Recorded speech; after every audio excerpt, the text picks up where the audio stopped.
All right, there we go. There we go. All right, so now we gotta go and change. We gotta go change all the hyperlinks. Okay. Boy, I love streaming.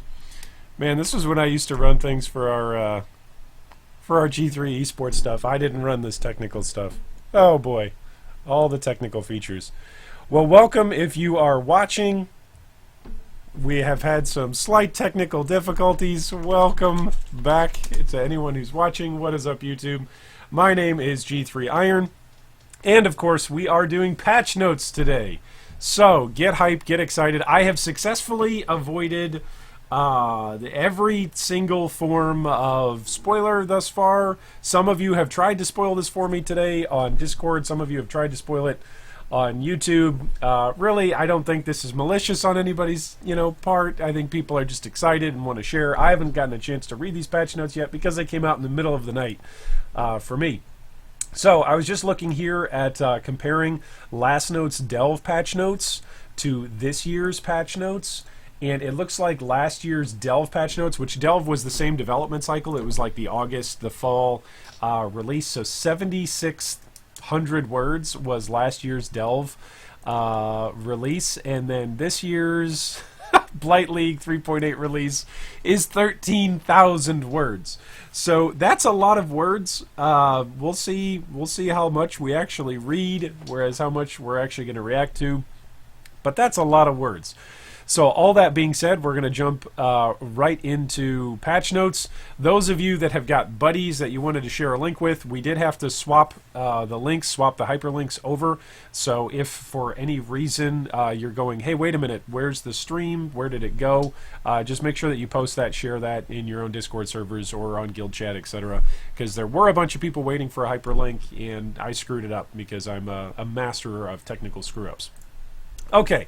So we are going to jump right into these patch notes. We've got a little bit different format today because we are live. So if you hear a fan in the background or the air conditioner in the background, that's because I'm not turning that stuff off today because it is hot here where I am located. And so if the sound sounds inconsistent or it sounds different, go complain about it elsewhere because I'm not going to be paying attention to you complaining about sound today. All right, so let's check out the Blight Challenge League. So, Challenge Leagues are a great opportunity for a fresh start in a new economy. All of your old characters and items are still present in the standard and hardcore leagues, but you're encouraged to join the new leagues, complete challenges, and demonstrate your mastery of Path of Exile. In the Blight League, strange fungal growths have begun appearing across Ray class, infecting those who come in contact with them and wresting control of their minds. Sister Cassia, a new NPC, is trying to put a stop to this spreading infection, but she needs your help.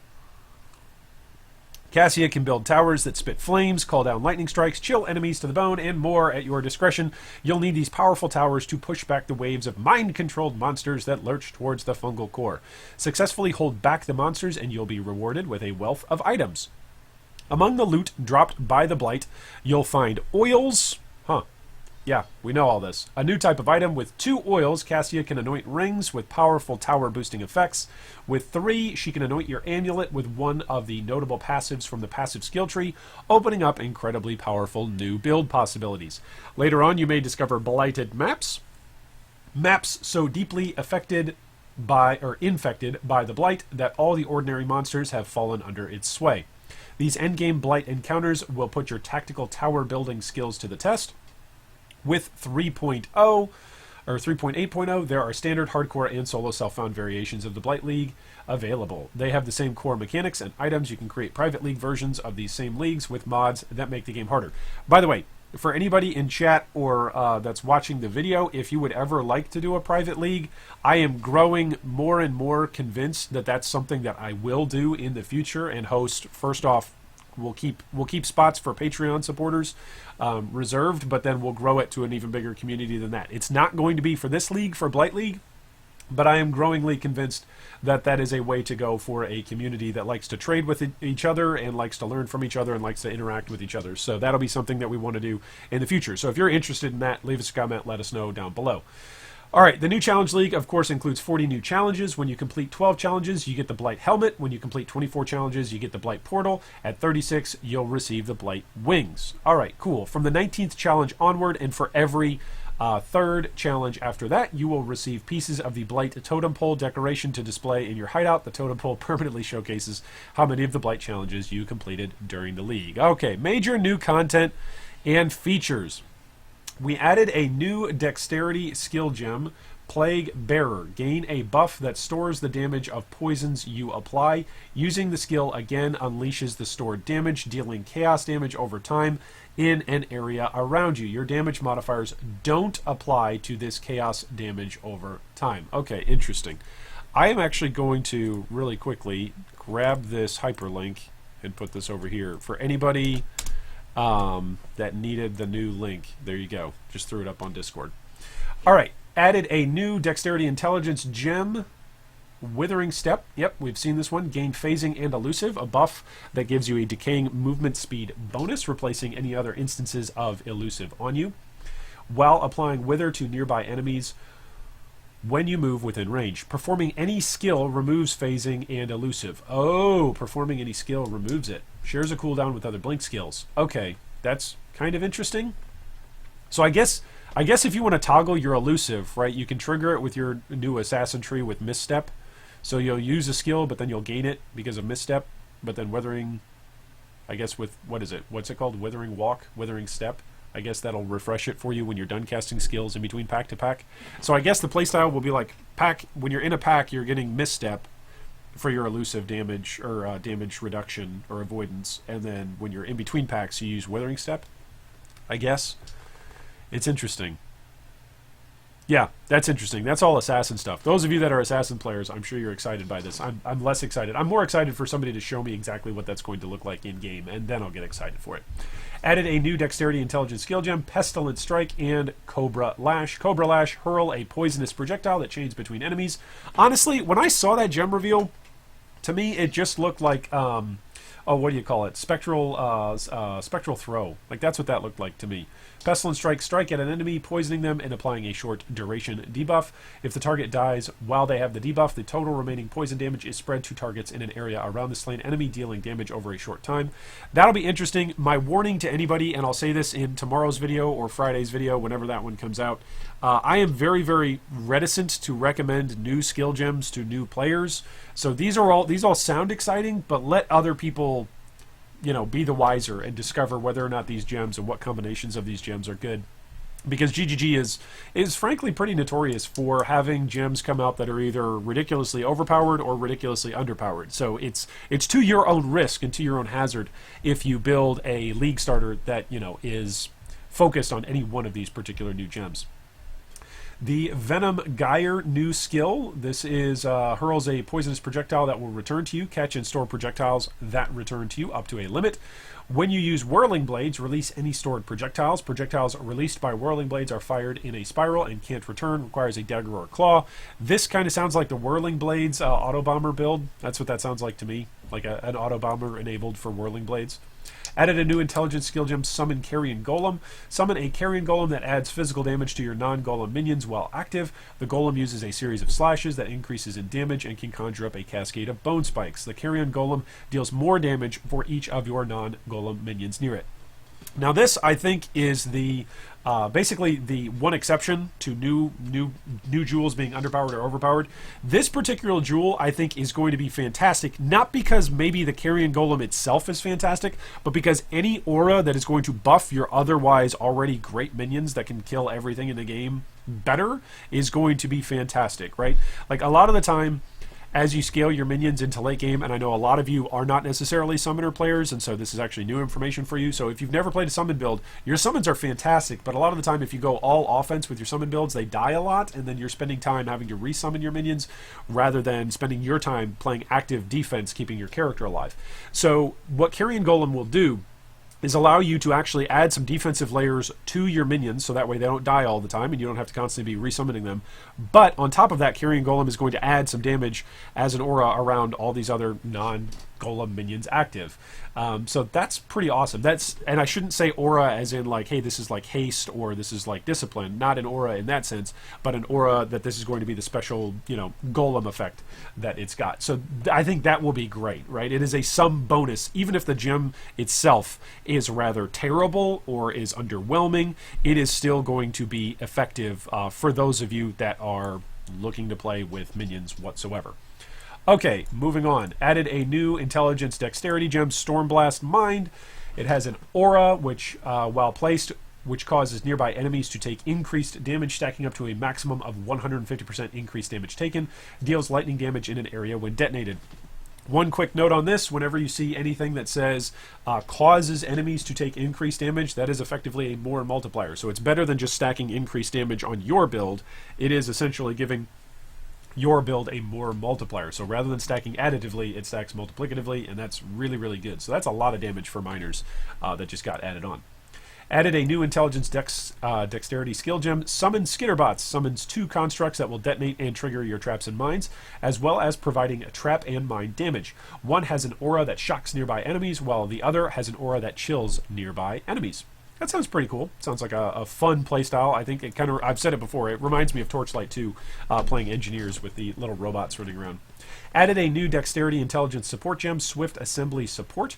Gives supported trap and mine skills 3 separate chances to throw additional traps or mines for a maximum of up to 6 additional traps or mine thrown. Okay, now that's just ridiculous. Swift Assembly? Holy moly! Like, when you're playing a Saboteur and you take the node that, or you used to take the node, that would give your traps a chance to essentially trigger twice, it's essentially a chance for double damage, right? But this is adding a maximum of up to 6 additional traps or mines. That can be anywhere from double damage to maybe only a third of damage, right? If you would potentially have like up to 18 mines or traps thrown.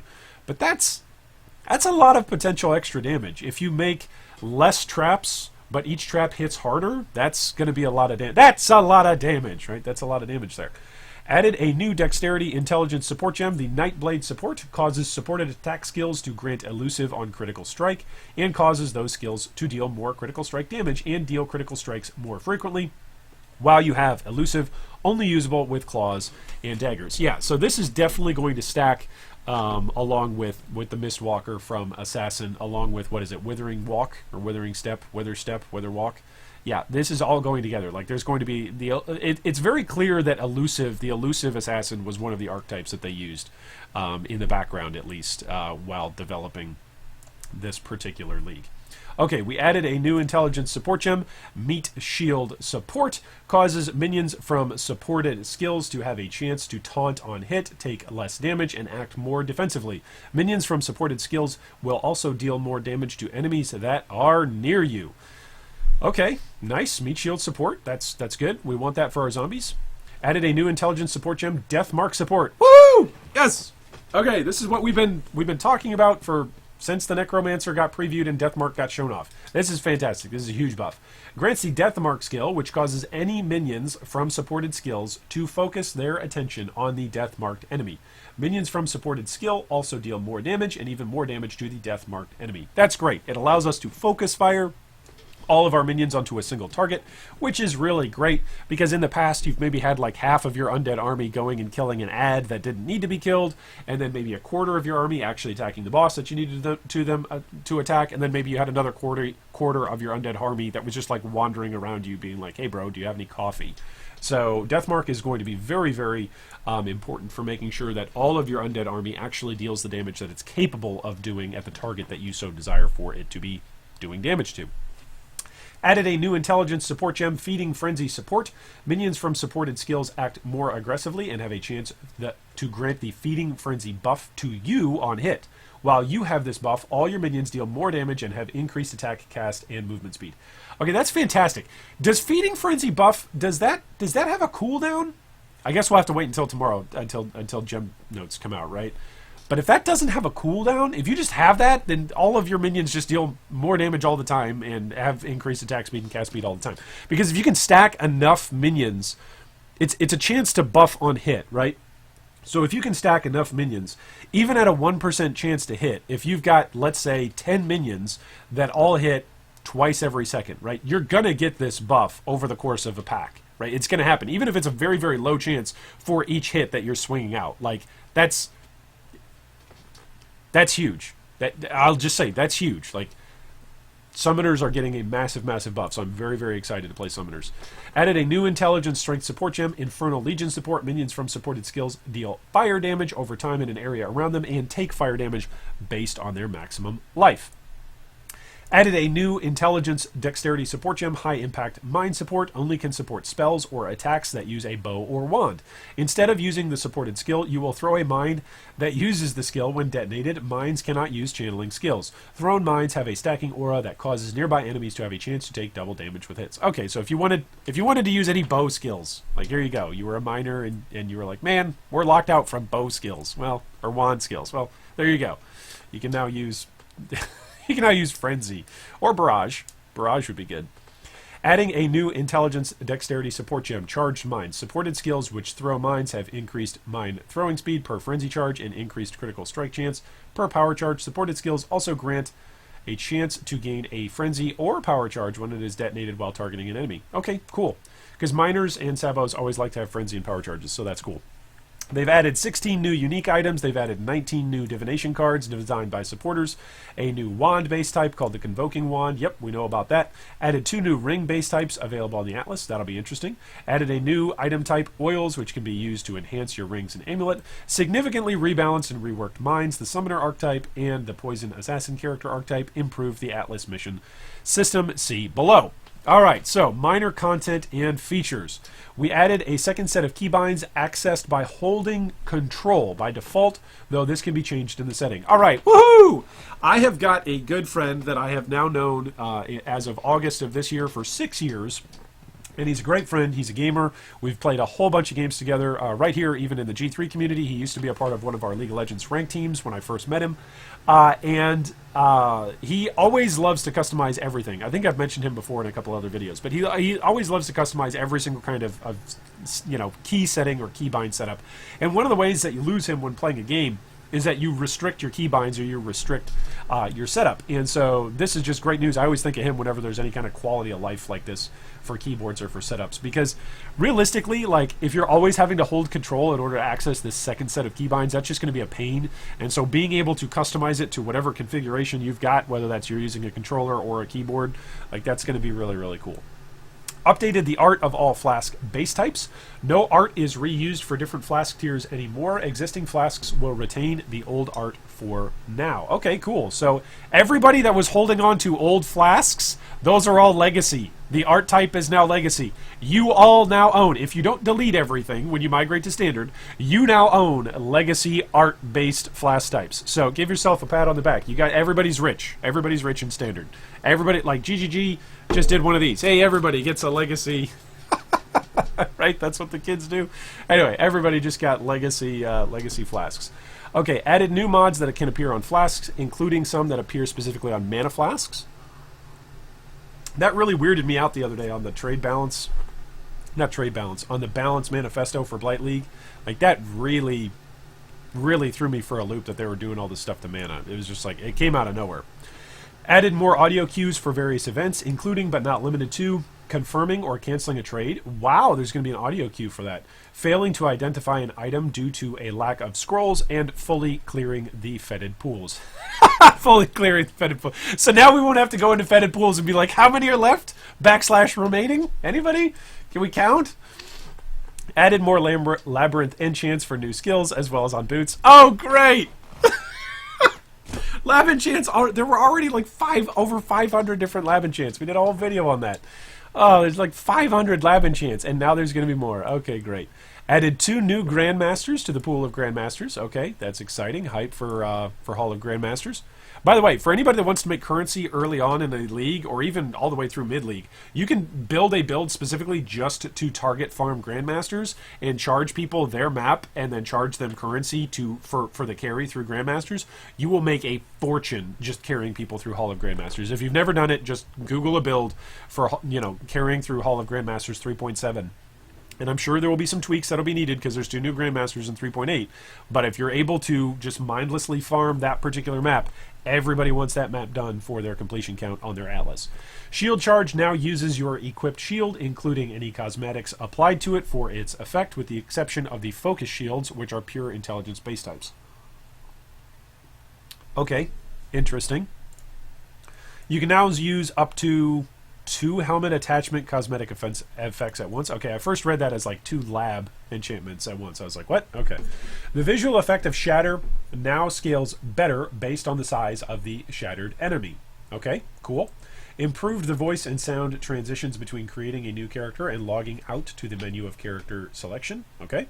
Continued to incrementally improve the sound, art, and effects of environments. Cool. So we got some visual updates. All right, Atlas mission changes. The way daily Atlas missions are handled has been reworked. Woo! 3 cheers for this. This is a great change. Once you have unlocked the Atlas, you will now earn 1 Atlas mission for each master per day. These are not assigned to a specific map, but are assigned to a specific map tier color: white, yellow, or red. You must log into your account to receive these missions. Okay, so, hey, everybody that's listening or watching, make sure you log in every day. That's what GGG is now saying. You need to log in every single day, because if you don't log in, you won't get your master's mission for that particular day.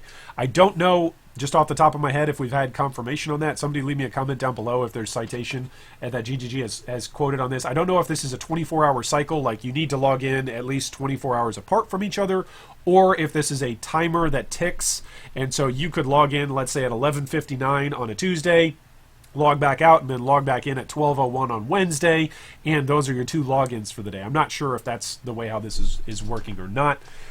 For those of us that just stay logged into the game, I'm not sure how that's going to take in, because I know I'll leave Path of Exile running sometimes overnight, especially when I'm looking for flips or just want to keep items available for sale, so I'm not sure how that's going to affect that yet. So if anybody's got clarification on that, feel free to drop a comment down below.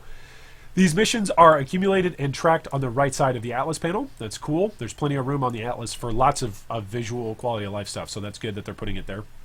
More missions can be earned by completing maps. Each time you complete a map, typically by killing the map boss, you'll have a chance to earn an Atlas mission. Oh! Oh! So not only do we get daily Atlas missions, but simply getting completions is going to give you missions. Okay, the chance to earn missions this way has been significantly raised. Okay, so this is interesting. This is really interesting, because as soon as I read this, I'm thinking, okay, so somebody's just going to make a whole bunch of incomplete recipes, right? Find the map that gives the best percentage for master's missions, right? Find a way to lock it in on your master's missions or to be weighted towards a Nico, right? And then somebody is just going to expend like uncompletions on your Atlas to recomplete a map over and over again. Just keep doing that and just keep getting Nico missions, right? Right? Isn't that a thing? Like, can we see this? Anyway, that's where my crazy brain goes. You'll encounter random masters in maps less frequently, with this chance moved to the map completion mechanic. To use accumulated Atlas missions, simply talk to the associated master in your hideout, select the Atlas mission option, and place the map you wish to do the mission on in the map device screen that opens up. You can add a Zana map modifier from this screen if you wish. Okay, cool. I like it. So those of us that have hideouts where we've got like specific masters in specific spots, like hiding throughout the hideout, that's actually kind of cool now. Like, you actually have to go and visit that part of the hideout if you want to go do that daily mission. So that's kind of cool. There's no limit to the number of Atlas missions that can accumulate, so there's no pressure to run the missions as you get them. Run them at your own pace. Okay, this deserves a standing applause. Like, this is great. Right, this is fantastic. For all of us that for the past year, since Bestiary and Incursion and Delve and even Syndicate, like since all of those awesome different new types of Master's missions have come out, everyone has gone, no, I don't like this type of Master mission, I just want to run this type of Master mission. And they're giving us a way to do that. So that's really, really nice without feeling the pressure that we have to do it. At least that's the theory. We'll see if there's bugs in the system. And of course, at some point, somebody's probably going to find a bug and it'll be exploited and whatever, right? But at least in theory, I like where they're going with this. Your Atlas missions are now tracked on the quest tracker as soon as you enter a map. All right, Legion mechanics being added to the core game. With the Legion mechanic being so well received, we've added Legion to the core game. You can now encounter Legion in the following ways. As a possible new incursion room, with each tier increasing the potential value of the Legion encounter in the eventual Temple of Atsuatl. Cool. As a rare Delve encounter. As a random encounter within the Atlas, 10% chance in each map. In addition to the above ways of encountering Legion monoliths, you can now find Legion uniques in chests that award League-restricted items. Okay, cool. So that's where we're going to find our Akuna's Will from now on. Vagan now rewards various Legion-related items in Betrayal safe houses. In Transportation safe houses, he awards Legion Splinters. In Research, he awards Incubators. In Intervention, he awards Legion Scarabs. In Fortification, he awards a set of chests that can be used, that can be found in Legion encounters. Okay, so Vagan all of a sudden just got popular. That's funny. That's funny. Unique items that can be found exclusively from Legion encounters as of 3.7 can still only be found from Legion encounters and the related reward sources above. Okay, cool. Changes to Legion mechanic. All right, some balancing, some adjustments, right? Whenever you read the word adjustment, by the way, I should just control F for the word adjustment. Oh, I don't see the word adjustment. Yeah, I don't see adjustment. Adjustment does not appear. Wow. Okay. That I was going to say, wherever we see the word adjustment, I just did Control F. I don't see adjustment anywhere. All right, so changes to the Legion mechanic. Item rewards within the domain of timeless conflict now diminish over time. Experience does not change. Item reward variants from domain of timeless conflict encounters of differing numbers of emblems have been flattened. Okay.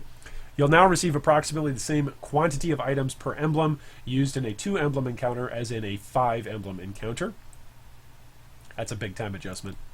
Time-frozen Legion monsters who are afflicted by a proliferating ignite and similar lingering effects will no longer remove that ignite upon being broken out. Okay, so now you could, in theory, even though ignite is widely regarded as being awful, you could use an ignite build to actually farm legions. So that's pretty cool. A wider variety of rewards can now be found in some incubators. Interesting. Summoner rebalance. All right, here we go. Here's the good stuff. Get us to the juicy stuff, which I think we've already been over all this. I don't think there will be anything new here, but just in case there is. We've done a sweeping balance of everything related to traditional summoner gameplay, and in most cases provided substantial buffs or added new features to help summoners keep up with other playstyles. While many of these changes torch upon specific items, touch? Yeah, that's a U. Touch upon specific items. I was like, torch? Well, many of these changes are going to torch specific items? Like, did we destroy summoner uniques? While many of these changes touch upon specific items or skills, there were a few broad changes. Many sources of unique or of additional maximum minions have been moved to a skill gem, making summoners less reliant on specific unique items. Most minion gems now grant additional minions as the gem levels up. Okay, that's cool. So again, scaling levels on minions is going to be very essential. All minions have received substantial increases to their base accuracy and are much more likely to hit monsters. That's good news. We've added and improved many minion passive skills on the passive tree. That's good news. We've also added many new skills to help summoners control and manage their necros. Yep. Their minions. Yep, we've seen that. There have been many, many more changes to unique and rare items, essences, skills, and supports with summoners. You'll find some of those changes outlined in the various sections below. All right, here's the mine rebalance. In this patch, we've reworked mines from the ground up, pun only slightly intended. The goal of this rework was to make them feel less clunky to use while still keeping them mechanically distinct from traps. Yeah, I don't think they did this second part. I don't think they I don't think they did the mechanically distinct from traps. I don't know. We'll see what the gameplay looks like, but they're essentially, at least from everything that we've read, they're pretty much the same thing. Mines are now thrown rather than placed. Modifiers that previously affected your mine placement speed now also affect your mine throwing speed. Your first mine you detonate will detonate instantly. When detonating multiple mines, they are detonated in an accelerating sequence based on distance from your initial detonation target. Okay, that's cool. All mine skills, except those supported by Blast Chain Mine Support, now have an aura component that is active while they are placed but not detonated.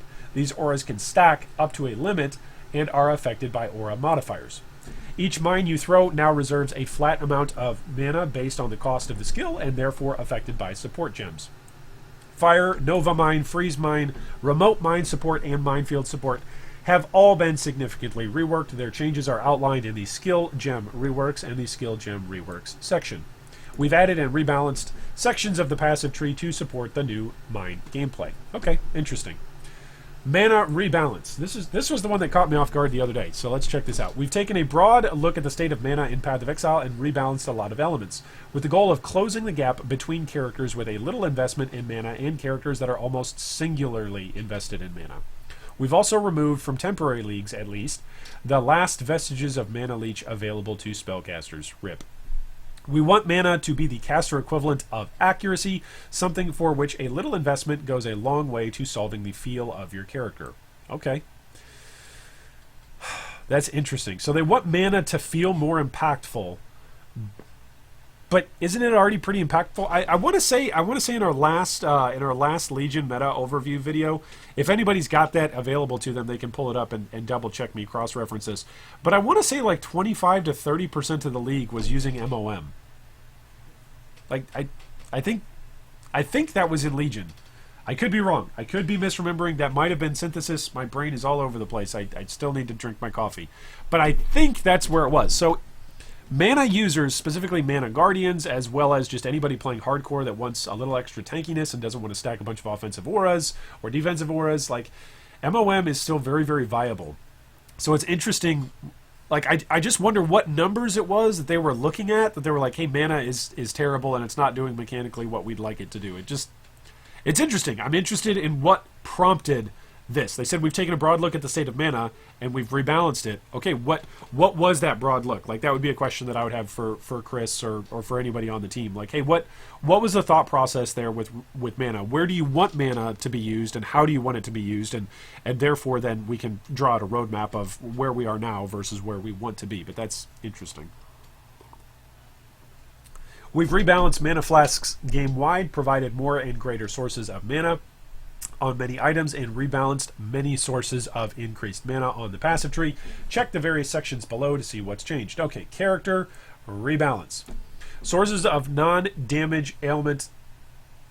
I can't ever say this right. I'm so glad they're changing this. Sources of non-ailment damage over time multiplier of all damage types has been replaced by damage over time multipliers that also affect damage from ailments. This has resulted in changes to some values on items and the passive skill tree, which has also been outlined in their respective sections below. Anytime you can say something shorter than longer, yay! It's so tough to read. Some of the mechanics in PoE. I love PoE. I have loved PoE. I will continue to love PoE. But some of the wording and the mechanics are really tough to remember and differentiate from other similarly named mechanics. Added a new type of modifier which grants additional levels to all gems of certain types, as opposed to only gems socketed within specific items. If you have one such source in a weapon, for example, then all gems that fit the type, regardless of where they are socketed, such as in your body armor, will benefit. These modifiers are primarily found on caster and summoner items, and several unique items which are outlined further down below. You can now have up to 15 mines active by default, up from 5, and all instances of mine laying speed are now mine throwing speed. Okay, skill reworks. Freeze Mine, which is now named Icicle Mine. Alright, it deals 16 to 24 damage, up to 514 to 771 at gem level 20. Fires 4 additional projectiles at gem levels 1 up to 6 at gem level 20. Each mine applies 10% increased critical strike chance to hit against enemies near it up to a maximum of 500%. By the way, on these skill reworks, I'm going to go a little bit faster just because a lot of these we're not going to know what exactly they're like until we actually see them in action. Like you might look at something and see, oh, it does 17 more projectiles. Yeah, but if they've retweaked the numbers so that way those 17 projectiles actually end up doing less damage than the 3 projectiles it used to do, it does nothing for us, right? So this, speaking of projectiles, fires in additional projectiles for every 2 prior mines in a detonation sequence. So it seems like from the changes that they're making to mines, and we're probably going to see this, yeah, we see this same line, fires an additional projectile for every 2 mines in a detonation sequence. It seems like the miner archetype now is about getting longer chains of combinations. This is the combo build in Path of Exile now. If you want to build a combination style of play, it's not the fast hitting, combo of a 2D side scrolling fighter, but now it is the combo style of building a massive chain of mines that explodes and does a bunch of damage. Skill balance. All auras that you cast, Wrath, Hatred, etc., now have a base radius of 40, which is up from 36. Okay, interesting. So that's a buff, but that's made to compensate for changes to aura radius on the passive skill tree.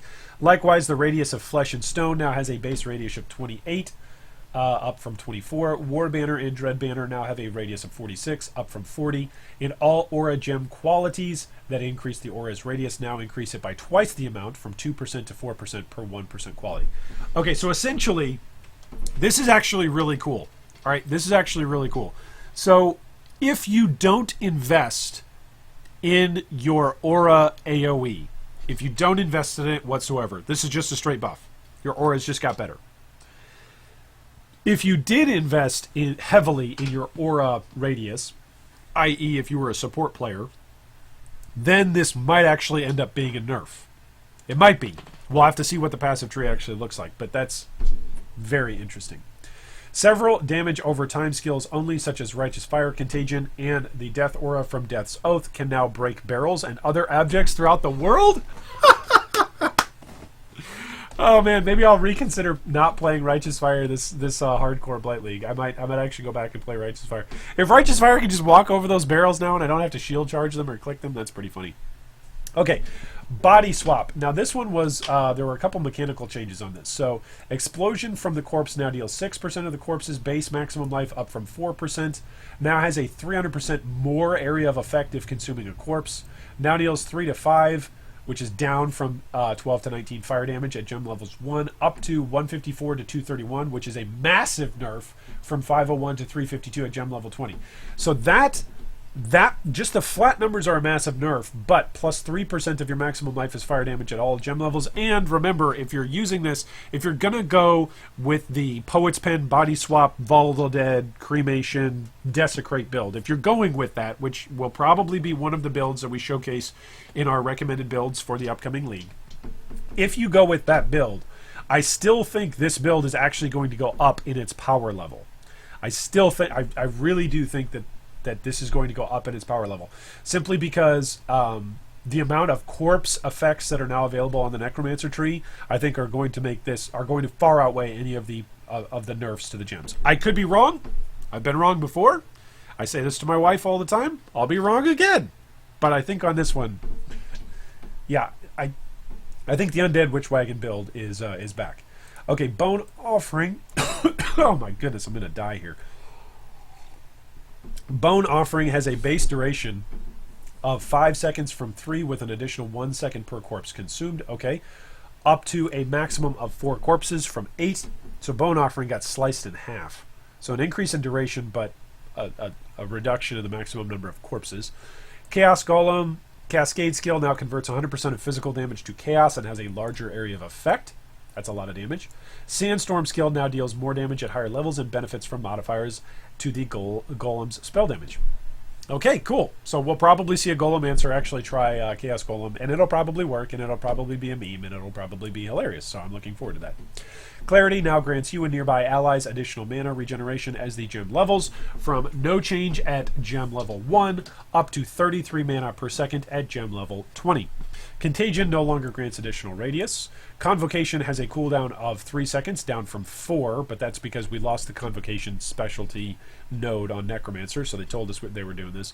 Now recovers a percentage of minion maximum life rather than flat value, starting at 0.7% at gem level 1, up to 1.65% at gem level 20. Okay, that's good. That's good, because now as you're scaling life onto your minions, really, really good. That's really, really good. Yeah.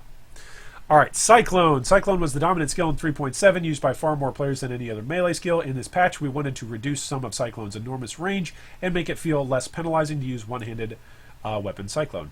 Okay, so these are the nerfs to Cyclone.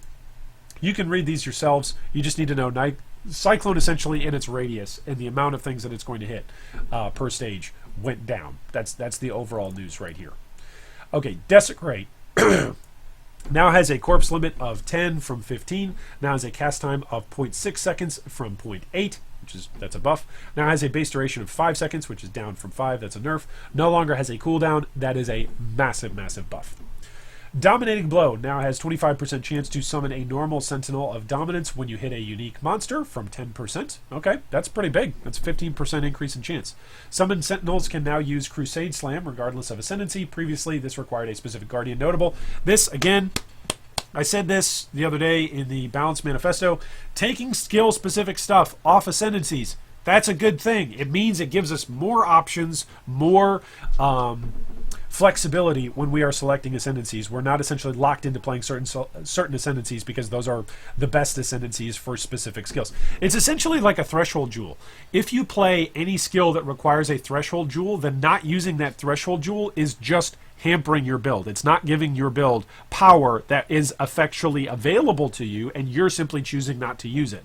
So if you chose to use, let's say, something like a Spectre build, but you weren't playing Necromancer, you were losing out on 100% chance for damage for your Spectres in the past playing Necromancer. So by removing that off of the Necromancer, they've now opened up other opportunities for it. Yes, at the risk of making some skills just crap, but it means that you don't have that opportunity cost of having to take that particular Ascendancy and then figuring everything else out that might not have lined up that great for the rest of your build.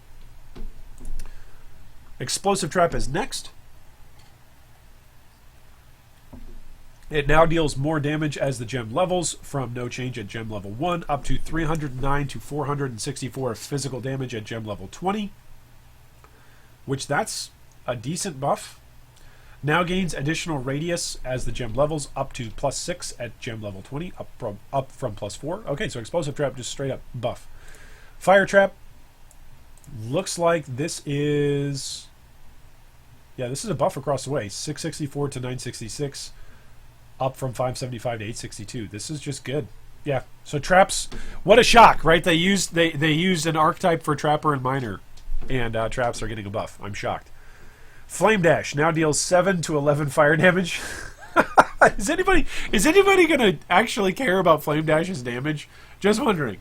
Like, give us the letter A in chat, or leave us a comment with the letter A, starting with the letter A, if you care about Flame Dash's damage. I'm sorry.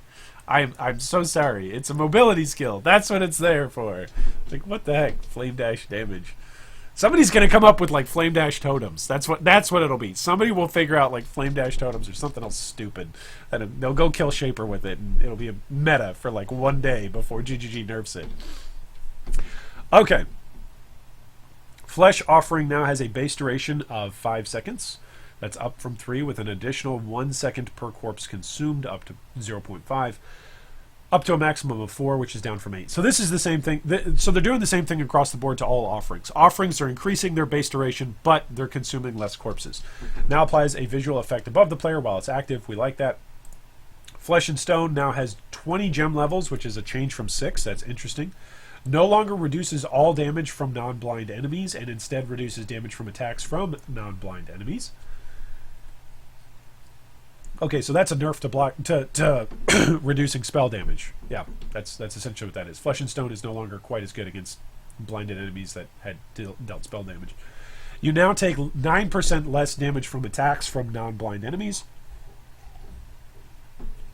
which is down from 10%, up to 11% at gem level 20, same from previous maximum gem level. Enemies maimed by this skill now take 13% increased physical damage at gem level 1, from 14% up to 16% at gem level 20. Huh. Okay, so Flesh and Stone is still going to get used a lot. That's just the reality of it. Now gains more cooldown recovery speed as the gem levels up to 50% at gem level 20, previously 13% at the maximum. Yeah. Gems like Flesh and Stone. Man, I'm just having a coughing fit here. Gems like Flesh and Stone give you so many options and so much diversity and give you so much utility in a single gem. They're going to see usage, regardless of whether it's hardcore or softcore play. Herald of Purity. Summoned Sentinels can now use the Crusade Slam regardless of the Ascendancy. Yep. Ice Shot now has 2 to 3 added attack damage at gem level 1, up to 75 to 113 at gem level 20, previously none. Okay, interesting. Ice Trap. The base radius has been increased at all levels, with the main circle gaining +3 radius, the medium circles gaining +2, and the small circles gaining +1. Lightning Arrow. What has Lightning Arrow been meta? Lightning Arrow now has 1 to 13 added attack damage at gem level 1, up to 9 to 179 at gem level 20. Previously none.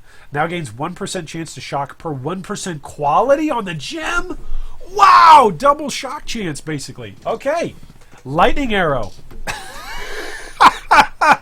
Lightning Arrow. Okay. We're going back to a long time ago. If Lightning Arrow and Explosive Arrow. Oh my goodness. If the arrow skills come back into the meta, we're jumping back in time about 6 years in PoE's meta timetable. Lightning Golem. Increase the damage dealt by the lightning projectile by approximately 40% at all gem levels. Reduce the damage of the arc skill by approximately 20% at all gem levels. Raise Spectre. Now gets the level of raised specters rather than limiting the level of the corpses you can raise as specters. Now grants your minions 150 additional accuracy rating at gem level 1, which is up from 142, up to 1109 at gem level 20, up from 824. Wow, that's a lot of accuracy. 300 flat accuracy added at gem level 20. That's nothing to sneeze at there. No longer modifies the life, energy, shield, or damage of the minion. Now allows you to raise additional specters as the gem levels. Up to 2 maximum raised specters at gem level 20 and more at higher gem levels. I wonder what the thresholds for those higher gem levels are. We'll find out, right? Tomorrow is the gems. Raise Zombie. Now grants your minions more life as the gem levels, up to 38% more at gem level 20, previously none. Now grants increased cooldown recovery speed for your zombies' slam attack as the gem levels, up to 76% at gem level 20, previously none. Alright, I like it. Zombies getting buffs. Now allows you to raise additional zombies as the gem levels, up to 7 maximum raised zombies at gem level 20, previously set to 3 at all gem levels. This is great. Okay, this is really good for those of us that are playing zombies, which yesterday I showed off one of my particular theory crafted league starters, which was a juggernaut strength stacking zombie build. I think I'm going to go with that. I haven't read anything here that's indicated that, it's getting nerfed. Reckoning. Now deals 115% of base damage at gem level 1. Oh yeah, Reckoning got nerfed. For whatever reason. For some stupid reason, Reckoning got nerfed. Okay, whatever. Righteous Fire. Righteous Fire now deals 35.8 base damage fire damage per second at gem level 1, up to 1541.8 at gem level 20. Previously dealt no base fire damage per second. Interesting. Enemies now burn for 20% of your maximum life and energy shield per second as fire damage at all gem levels.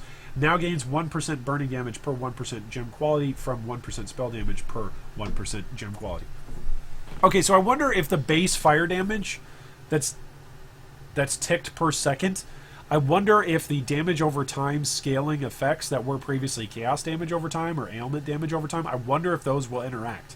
I wonder if we'll actually get like Righteous Fire massive damage builds that won't be massive life stacking builds in the future. I wonder if that's the way things are going to go. Yeah, Riposte got a nerf. Oh no, it got a buff. Now deals 160% at gem level 1 from 135 up to 230%, which is up from 186. Okay, that's a buff to Riposte. So we're gonna we're gonna nerf Reckoning, but then okay, whatever. It's so weird. It's so weird. Simply because, or maybe it's just an adjustment. Maybe it's not. Maybe it actually is truly an adjustment because of the way how people were scaling that one particular build. Maybe that's what that is. Stone Golem. Slam attack now has a cooldown of 4 seconds from 6 and deals approximately 33% more damage at all gem levels. Scorching Ray now deals 11.7 base fire damage per second at gem level 1, down from 13, up to 439 at gem level 20, which is down from 488.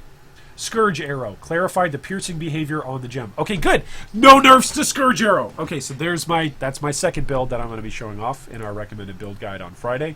Searing Bond. Modifiers to spell damage now also apply to the skill's damage over time. Smite now grants additional radius as the gem levels, up to 6 at gem level 20, up from 4. Smoke Mine. Okay, a bunch of people use Smoke Mine to run through content very quickly, whether that was running through the labyrinth, which was most of the time where people used it. But now it lasts 8 seconds, which is down from 16, so that's a big nerf. Now grants 20% increased movement speed at gem level 1, up to 29% by gem level 20, which is down from 30% at all levels. So that's a pretty big nerf. Now has a 2.5 second cooldown and can hold up to 3 uses. Now gains increased cooldown recovery speed as the gem levels up. Now gains increased area of effect as the gem levels up to 76% by gem level 20. Increases and reductions to mine duration now apply to the skill's movement speed buff. Okay, so you'll still be able to scale this thing up to 16 seconds. You're just going to have to invest in mine duration. Okay. Only one mine of this type can detonate in each detonation sequence, so you can't just keep stacking a bunch of them. Now shares a cooldown with other blink skills. Okay, interesting. Interesting nerfs to smoke mine. Spectral shield throw. Projectiles created from the shield's explosion now carry with them the projectile properties of the original shield projectile's behavior at the point of explosion. This is important for things such as Gloomfang or Point Blank, which care about chain count or the distance the projectile has traveled. Cool, so buffs to Spectral Shield Throw. Spirit Offering, same changes as it looks like to Flesh Offering, with the duration going up, but the number of corpses going down.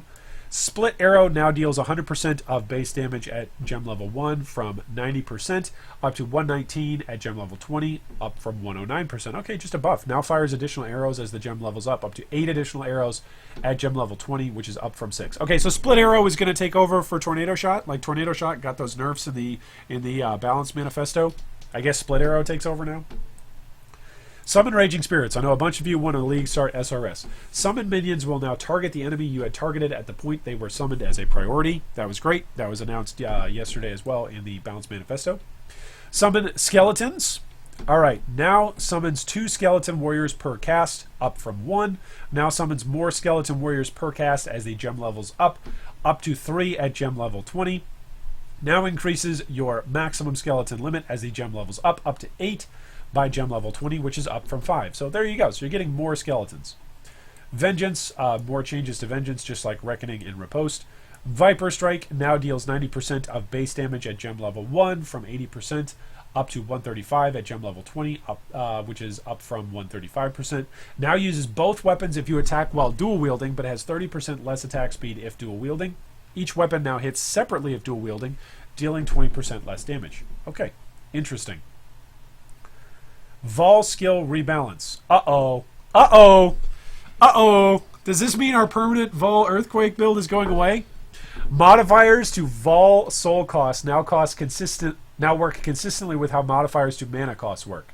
Namely, they now calculate the total amount to subtract from the cost, rounded down, and then apply that reduction to the cost of the Vol skill. Previously, it calculated the new cost of the skill, and then rounded down, resulting in instances where Vol skills had no soul cost. Oh, bum, bum, bum. Okay, so that's a nerf to our perma-Vol setups. But I still think there will be a workaround. Somebody will figure out how to work around this and make permanent things. Vol Cyclone now has a base radius of 24, up from 13. No longer gains additional radius based on melee range. Now gets 8% increased area of effect per one additional melee range. Now deals 5 to 8 added attack at gem level 1, which is a nerf from 10 to 15. Up to 28 to 42 at gem level 20, which is a nerf from 56 to 85. Vol Immortal Call now prevents soul gain while active and cannot have its expiry rate modified. Okay, so that's a smack to that one guy that delved like ridiculously far using Vol Immortal Call. Support gem reworks. Okay, so that was just our actives. Holy moly. These patch notes. These patch notes, dude, I swear. These patch notes are literally twice the size of what Delve League patch notes were. This is amazing. And I'm not even giving that much commentary. Like, I'm trying to comment on the things that I find are interesting. But, man, GGG. I don't know.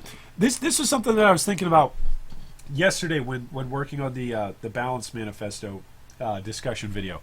I was wondering, I wonder if all of this information, like, if patch notes actually change in size over the course of Path of Exile history, or if it's simply internally all of these changes have to get made anyway, but now they're just giving more and more of this information up front in the actual patch notes. In other words, GGG has a history and is well known for their position statement that they like for players to still discover things in the game as they're playing the game. So in other words, I wonder if all of these patch notes, as they continue to grow over time, like, yes, it feels like they're growing over time, and there's more patch notes being given, but I wonder if they're actually growing, or they're just giving us more info up front, whereas they were doing all of these things previously behind the scenes, they just weren't telling us about it. So I do wonder if that's a thing. I wonder if that's one of the reasons why patch notes constantly go up by thousands of words each patch.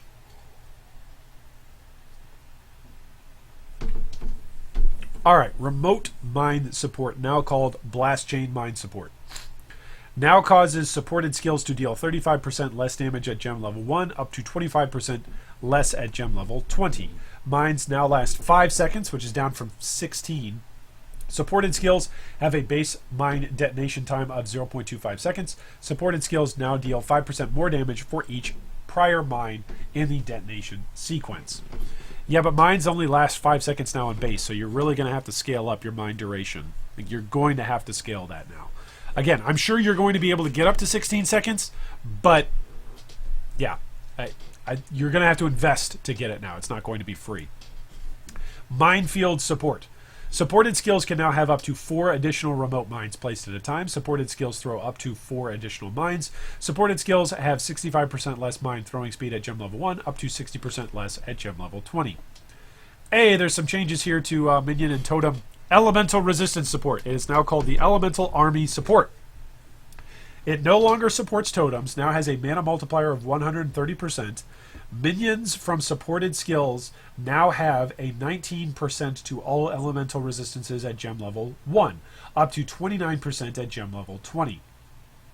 Minions from supported skills now inflict exposure on hit, applying minus 10% to the elemental resistance, matching the highest damage type taken by the enemy. Minions from supported skills now deal 20% more elemental damage at gem level 1, up to 29% more at gem level 20. Now grants additional maximum elemental resistances as the gem levels up to 2% by gem level 20. Now grants 0.1% additional maximum elemental resistances per 1% gem quality. Okay, so we can have like capped elemental resistance minions and then scale that even beyond. I think this is going to go with my Animate Guardian. So it's going to apply exposure on hit, which with Animate Guardian you can change the different elemental types so easy of the damage that he deals. You can have, melee splash effect and multi-strike affecting him, so that way, he hits in an area. I mean, sure, it's going to go on specters as well, but I'm just thinking, for my zombie build that doesn't necessarily take advantage of specters. Yeah. This looks good. This is an interesting support gem. It's interesting. It gives you both defensive and offensive abilities packed into one single gem, which in and of itself, yes, you're giving up another socket for it, right? So it's got to be good. But that looks interesting. I don't think I would want to give up a link in my 6-link zombies because they're primarily physical damage anyway. So I think it's going to go in Animate Guardian. I think that's where that's going to go. Okay, reduced mana support, now called Inspiration support. In addition to its prior mana reduction functionality, now gains an inspiration charge when you spend mana for supported skills, a maximum of 5 charges. Lose all inspiration charges after spending a total of 122 mana with supported skills at gem level 1, up to 800 at gem level 20. Supported skills deal 5% more elemental damage per inspiration charge at gem level 1, up to 8% at gem level 20. Supported skills have 7% increased critical strike chance per inspiration charge at gem level 1, up to 10% at gem level 20. Wow! So if you want to crit, just combine this with increased critical strike chance, right? Holy moly. Now grants 1% increased inspiration charge duration per 1% gem quality. Okay, interesting. Support gem balance. Advanced trap support now grants supported skills 50% increased cooldown recovery speed at gem level 1 from 15% up to 100% at gem level 20. Ancestral call support. Supported skills now deal 19% less damage at gem level 20 from 25% up to no penalty at gem level 20.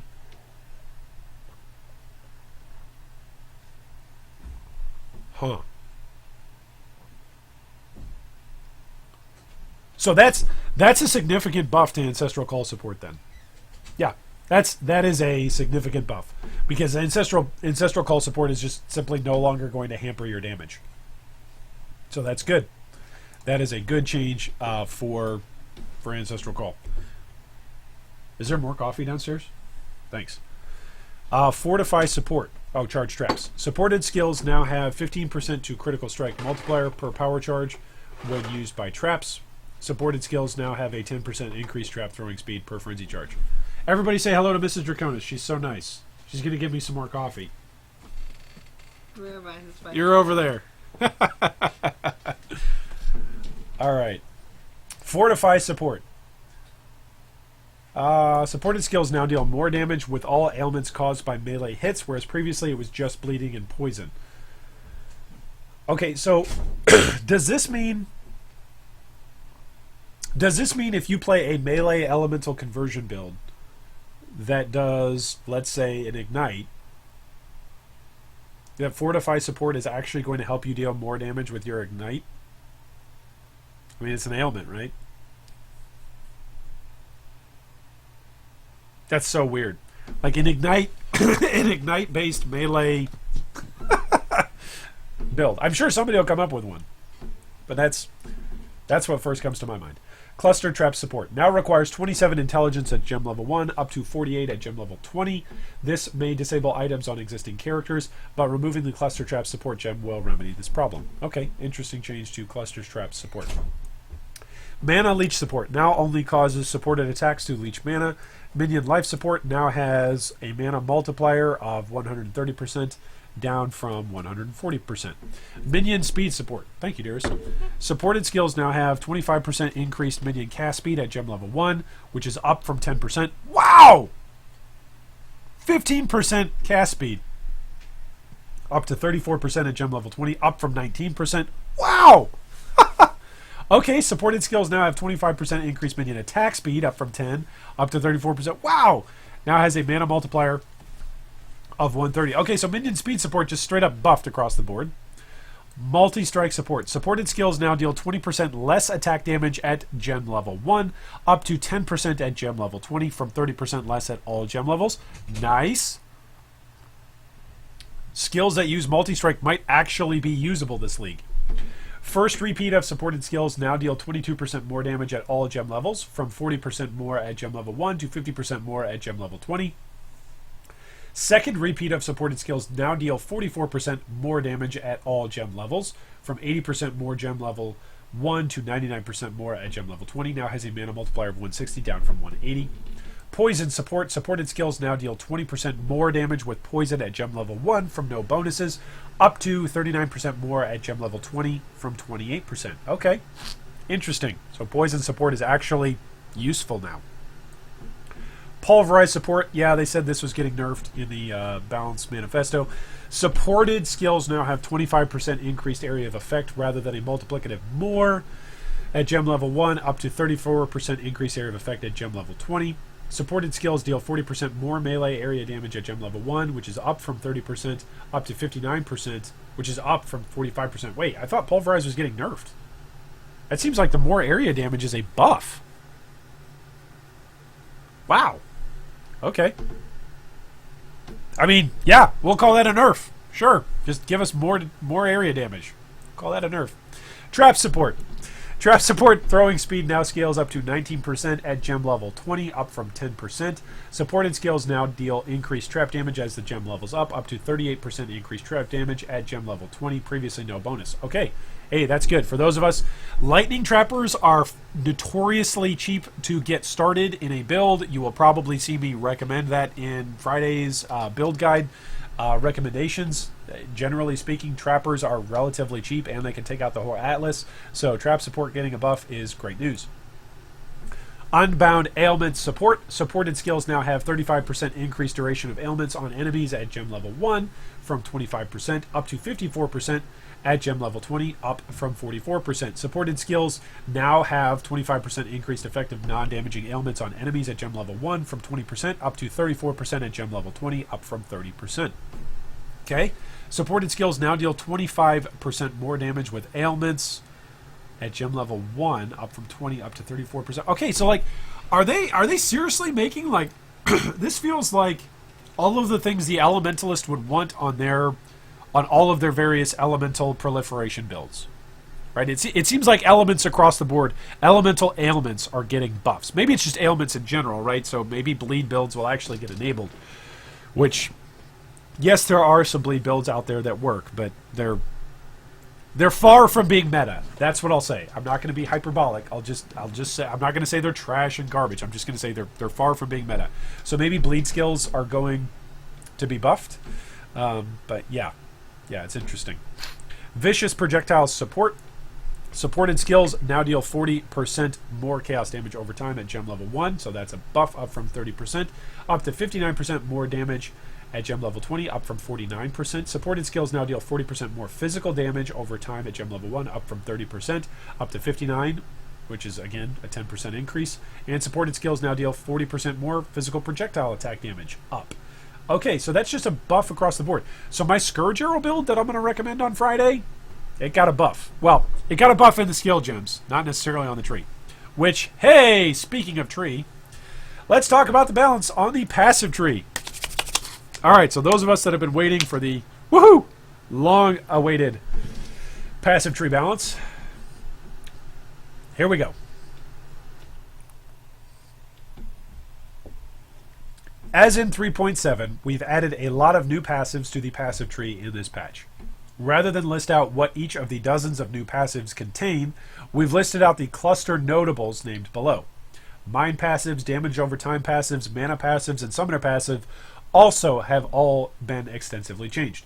To examine these changes in detail, please keep an eye out in the community for passive tree tools once we give the passive tree data out. Below, we've listed changes which were not specific to the broader changes previously mentioned. Okay, so in other words, hey, wait for POB. Wait for us to say the POB tree is out, and we'll go from there. Added the following new clusters and notables. All right, let's count these together. Disciple of the Forbidden, Golem Commander, Prodigal Perfection, Mystic Bulwark, Searing Heat, Cursed Concoction, Indomitable Army, Enduring Bond, Essence Extraction, Ravenous Horde, Successive Detonations, Dire Torment, Aqueous Accelerant. Say that 10 times fast. Fearsome Force, Arcane Capacitor, Blast Waves, Aligned Spirits, Efficient Explosives. Okay, so that's what, 23? It's either 18 or 23. I lost count of the number of fives that I was counting on my hand. It's either 18 or 23 new clusters and notables. That's interesting. Mortal Conviction. So that's essentially, that's like a whole new wing of the passive tree, by the way, getting added. Like, that's the number of notables that is. Mortal Conviction now specifies that only non-banner, non-mind skills reserve no mana.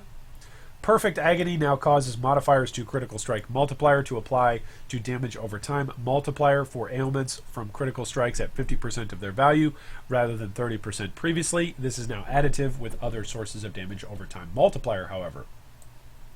Elemental Overload now causes ailments to never count as being from critical strikes. Previously caused ailments from critical strikes to have no damage multiplier.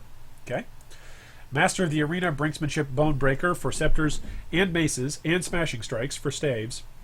Now grant +2 to melee and unarmed attack range. Previously 11. Or previously 1. Wow, not previously 11. Previously 1. If it was down to 2 from 11, that'd be pretty ridiculous.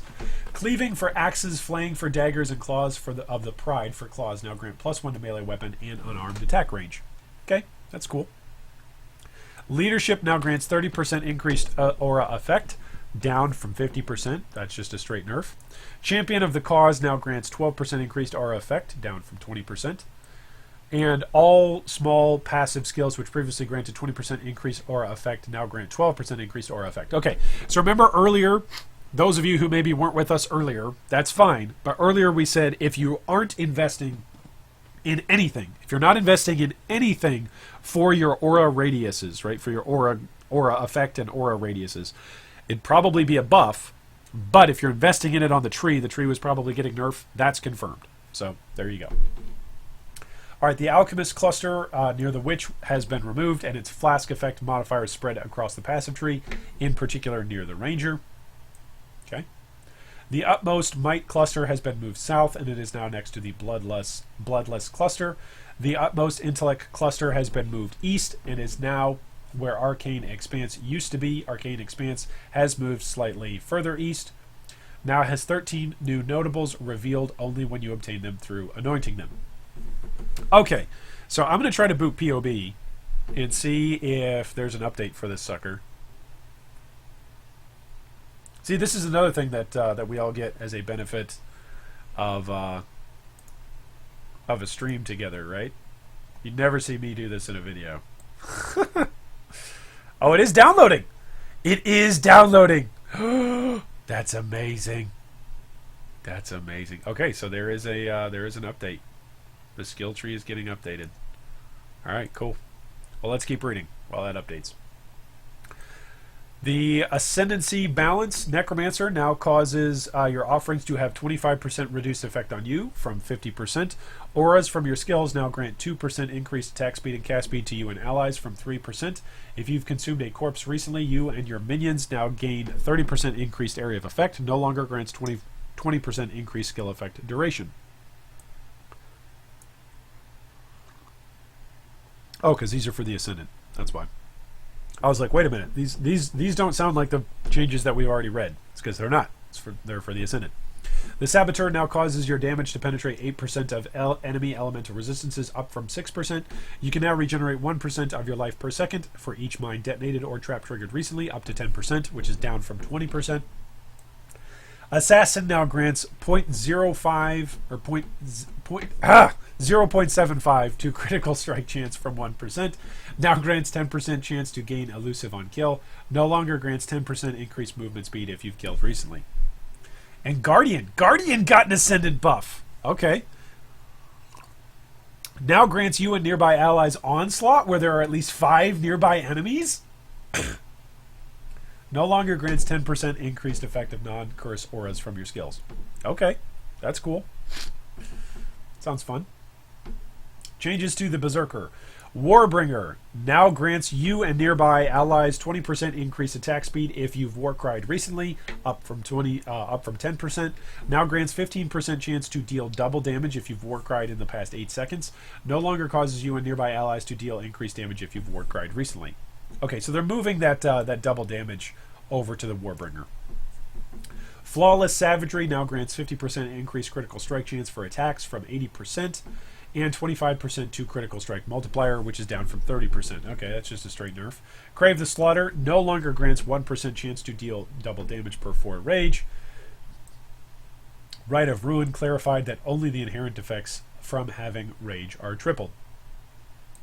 Chieftain Ramako, the Sun's Light, no longer grants 15% more burning damage, now grants instead plus 25% to fire damage overtime multiplier. Okay, interesting. Guardian, Radiant Crusade has been reworked and now grants 20% to all elemental resistances. While there are at least 5 nearby allies, you and nearby allies have Onslaught. Yep. While there is at least 1 nearby ally, you and nearby allies deal 10% more damage. So is Guardian the new summoner? Like, yes, Guardians have been summoners in the past, but I'm saying, like, all of these positive things that I just said about, hey, taking things off from summoner, it seems like some of those bonuses got placed on the Guardian. Then again, these are allies. It's not just, minions. It is for party play as well. So, if you have a full party of allies and you're all near to each other, you and nearby allies have Onslaught. Like, that's pretty sick. So full-on party play, if you're able to stay nearby with your Guardian, everybody has Onslaught. You don't have to worry about using an Onslaught Flask or using some Onslaught Unique or even relying on Onslaught as an Ascendancy mechanism. The Raider over here is just waving like, hey guys, I used to have Onslaught and be cool, but now we just have a Guardian in our party, and I don't even need to play Raider anymore. So weird. Okay. Unwavering Crusade has been reworked, now grants nearby allies 30% increased damage, 15% increased attack speed, cast and movement speed, 30% increased area of effect, and causes nearby allies to intimidate and unnerve enemies for 4 seconds on hit. Enemies which are unnerved take 10% increased spell damage. Okay, so we got unnerve is now the intimidate equivalent for spell damage. Cool. I like it. Hierophant. Okay, Divine Guidance. No longer grants 152 maximum mana, now grants 30% increased maximum mana and causes increases and reductions to maximum mana to also apply to damage at 30% of their value. Wow! Okay. So every single node that you now take that's mana for Hierophant is now also spell damage. Oh no, that's not just spell damage, it's just damage.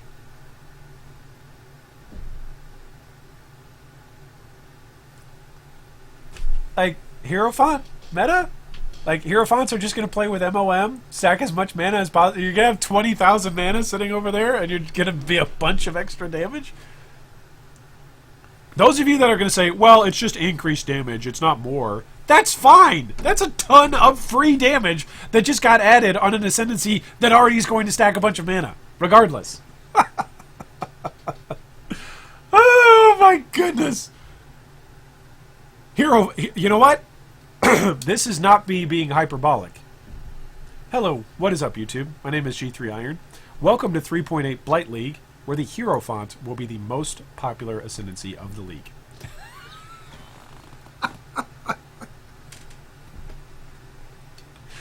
Oh! Mana stacking Hierophant! Here we go! Holy moly! Sanctuary of Thought. Now grants 50% less mana cost of skills rather than reduced. No longer grants 50% reduced mana cost of skills while on full energy shield. Now grants 20% of maximum mana as extra energy shield from 30, so that was a slight nerf. And 1% increased area of effect per 50% unreserved mana up to 100%.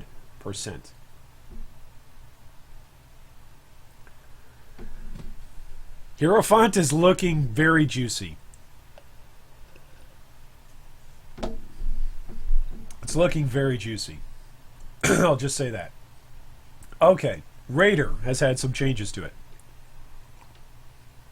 Raider's small passive now grants 20% increase frenzy charge duration from 18% on the way to Avatar of the Slaughter. 4% increased movement speed up from 3% on the way to Avatar of the Veil, and 15% increased onslaught effect, previously onslaught duration, on the way to Avatar of the Chase. Way of the Poacher now grants +1 to maximum frenzy charges. Nice. Avatar of the Slaughter no longer grants +1 to maximum frenzy charges, now grants 8% increased evasion per frenzy charge, 3% increased movement speed per frenzy charge, up from 2%, and 8% increased attack damage per frenzy charge, up from 3%.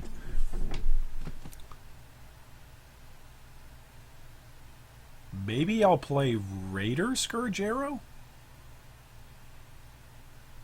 I mean, it just sounds like they're giving buffs across the board to all the frenzy charge generation and effectiveness of Onslaught for Raider. Yeah. Okay. I'm going to have to think about this some more. Definitely before Friday's video with recommended builds. Quartz Infusion now grants 10% chance to dodge attack hits from 6% and 40% increased elemental damage. Dodge is the new block. I swear. They capped block and they removed block when they released Delve a year ago. And they've just done nothing but buff chances to dodge and build in more dodge mechanics. Like, I get that they were like, oh, well, block was broken for deep delving because we didn't want people to just block and not take any damage whatsoever because they simply mitigated all the damage that they were supposed to take in this infinitely scaling, delve dungeon. I get that. But then they've constantly, like Mistwalker, Phase Acro and Acro have been meta for 3 leagues. They keep adding dodge effects. Avatar of the Veil no longer grants 40% increased elemental damage, now causes nearby enemies to have fire, cold, and lightning exposure while you have phasing, applying minus 15% to those resistances, also causes nearby enemies to have 15% less accuracy while you have phasing. Rapid Assault now grants 5% to chance to evade attacks. Hey, what did I just say about just dodge? Just don't get hit. Just don't get hit, right? Just don't get hit. Avatar of the Chase now grants 30% increased attack damage during Onslaught, which is up from 20%. 30% more chance to evade melee attacks during Onslaught, up from 25%, and 30% more chance to evade projectile attacks during Onslaught, up from 25%. Yeah, that's pretty decent. Like, it's not a Raider rework, but those are some significant numerical changes. Okay, the Saboteur. Bomb Specialist no longer allows you to have 2 additional mines placed at a time. Now grants 4% increased area of effect for each mine, and grants your mine's 20% increased detonation speed. Also grants 20% increased mine throwing speed if you've detonated mines recently, was previously mine laying speed. Demolition Specialist has been completely reworked and now grants 100% increased effective auras from mines and causes mines to hinder enemies near them for 2 seconds when they land, reducing enemy movement speed by 40%. Pyromaniac now causes you to regenerate 1% of life per second for each mine detonated or trap triggered recently, up to 10% per second from a maximum of 20%. Yeah, so they cut their regen in half. It's a big nerf. Now grants 20% reduced mana cost of skills that throw traps from 25%, and 20% reduced mana reservation of skills that throw mines. Explosive Expert no longer grants increased area damage, reduced damage taken from trap or mine hits, or elemental resistance penetration. Now grants 30% increased area of effect from 20%, 8% reduced area damage taken from hits, 30% to critical strike multiplier against burning enemies, 80% increased critical strike chance against shocked enemies, and causes damage against chilled enemies to penetrate 10% of elemental resistances. Okay. Hey, let's see what happens to Trickster. Let's see. Did Trickster get touched? Show me where GGG touched you, Trickster. Ghost Dance now grants 3% to chance to evade while you have energy shield plus 5%. 2% reduced damage taken per ghost shroud from 3%, and when hit causes you to lose a ghost shroud and recover energy shield equal to 4% of your evasion. Yeah, so it got hit across the board. Like all of its Ghost Dance, Ghost Shroud stuff got hit across the board. That's fine. Totally fine. Hey, Bob England, welcome. Welcome, new players. New players are always welcome here. We try to make stuff that's new player friendly and try to have discussions that are new player friendly, so welcome. Assassin. Here are our changes to Assassin.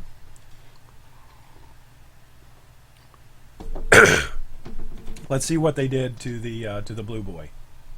Toxic Delivery no longer causes you to recover 0.5% of your maximum life per poison affecting enemies you kill. Now grants you 0.4% to critical strike chance per poison affecting the enemy up to 2%.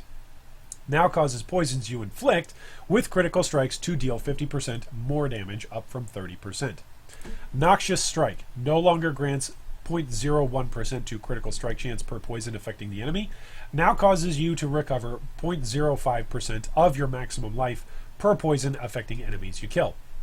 Also grants plus 25% to damage over time multiplier for poison and 50% increased damage with poison. Ambush and Assassinate no longer grant 30% increased damage with hits against enemies that are on low life.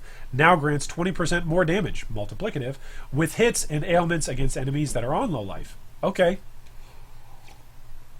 That is a massive buff. Going from increased damage to more damage, that's pretty massive. Opportunistic no longer grants 100% increased damage while there is only one nearby enemy, nor causes you to take no extra damage from critical strikes while there is only one enemy nearby. Now grants 20% more damage, multiplicative, while there is at most one rare or unique enemy nearby. Also reduces damage taken by 10% while there are at least two rare or unique enemies nearby. Okay, so if there's only one nearby you, you deal more damage, and if there's two, you take less damage.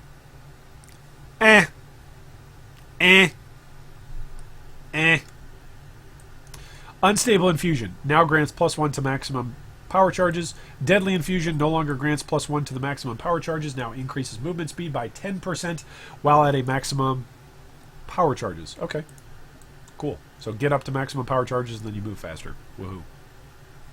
Added a new notable, Mistwalker. Yep, this is the big one that everybody's going to take.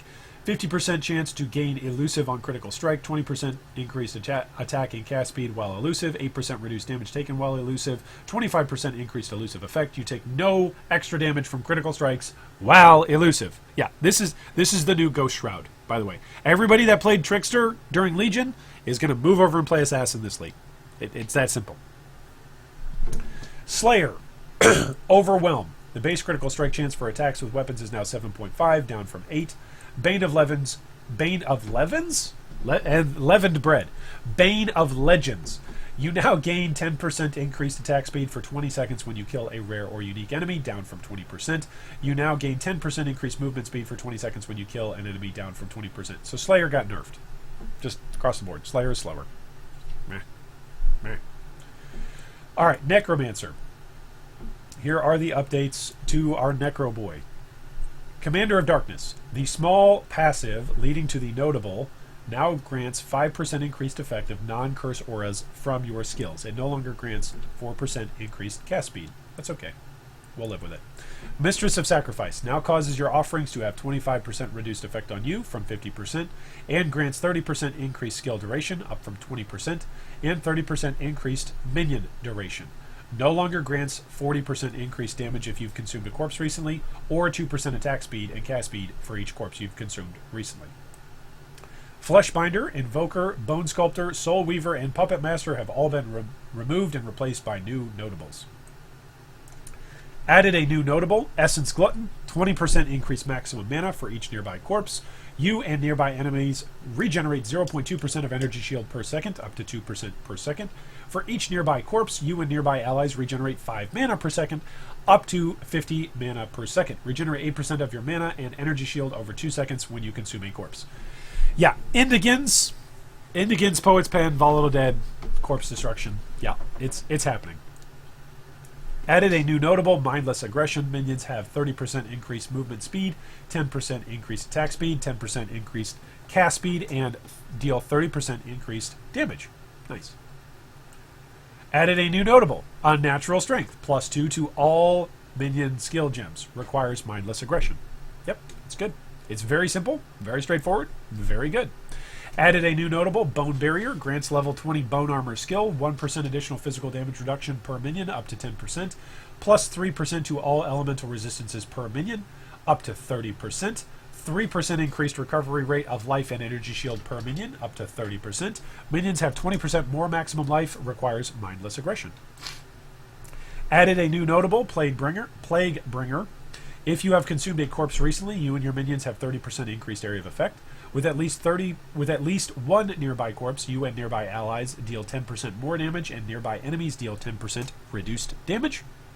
Added a new notable, Corpse Pact, 30% increased damage if you've consumed a corpse recently, 2% increased attack and cast speed for each corpse consumed recently. Enemies near corpses you spawned recently are chilled and shocked. Corpses you spawn have 50% increased maximum life, requires Plaguebringer. It's good. It's all very good. Very excited to show off a couple of Necromancer builds. Elementalist, Liege of the Primordial, now causes your summoned golems to be immune to elemental damage, regardless of golem type. Cool. Elemancer, no longer grants ailment prevention based on the types of golems you have summoned. Now grants 35% chance to avoid elemental ailments per summoned golem, and also grants 25% increased effective buffs granted by your golems per summoned golem, stacks with the Liege of the Primordial's identical stat. Cool. Beacon of Ruin now grants 30% increased effect of non-damaging ailments on enemies. Very cool. So a buff to the Golemancer.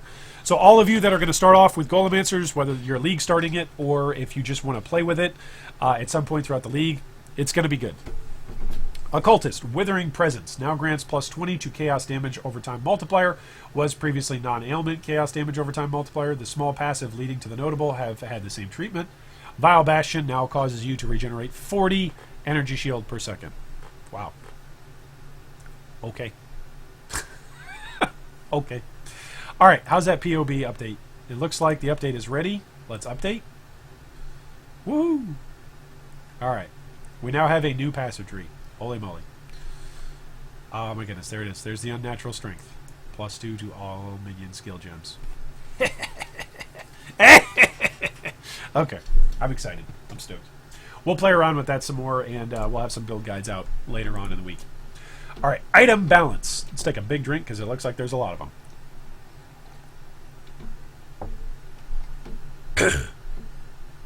Several daggers are now classified as rune daggers.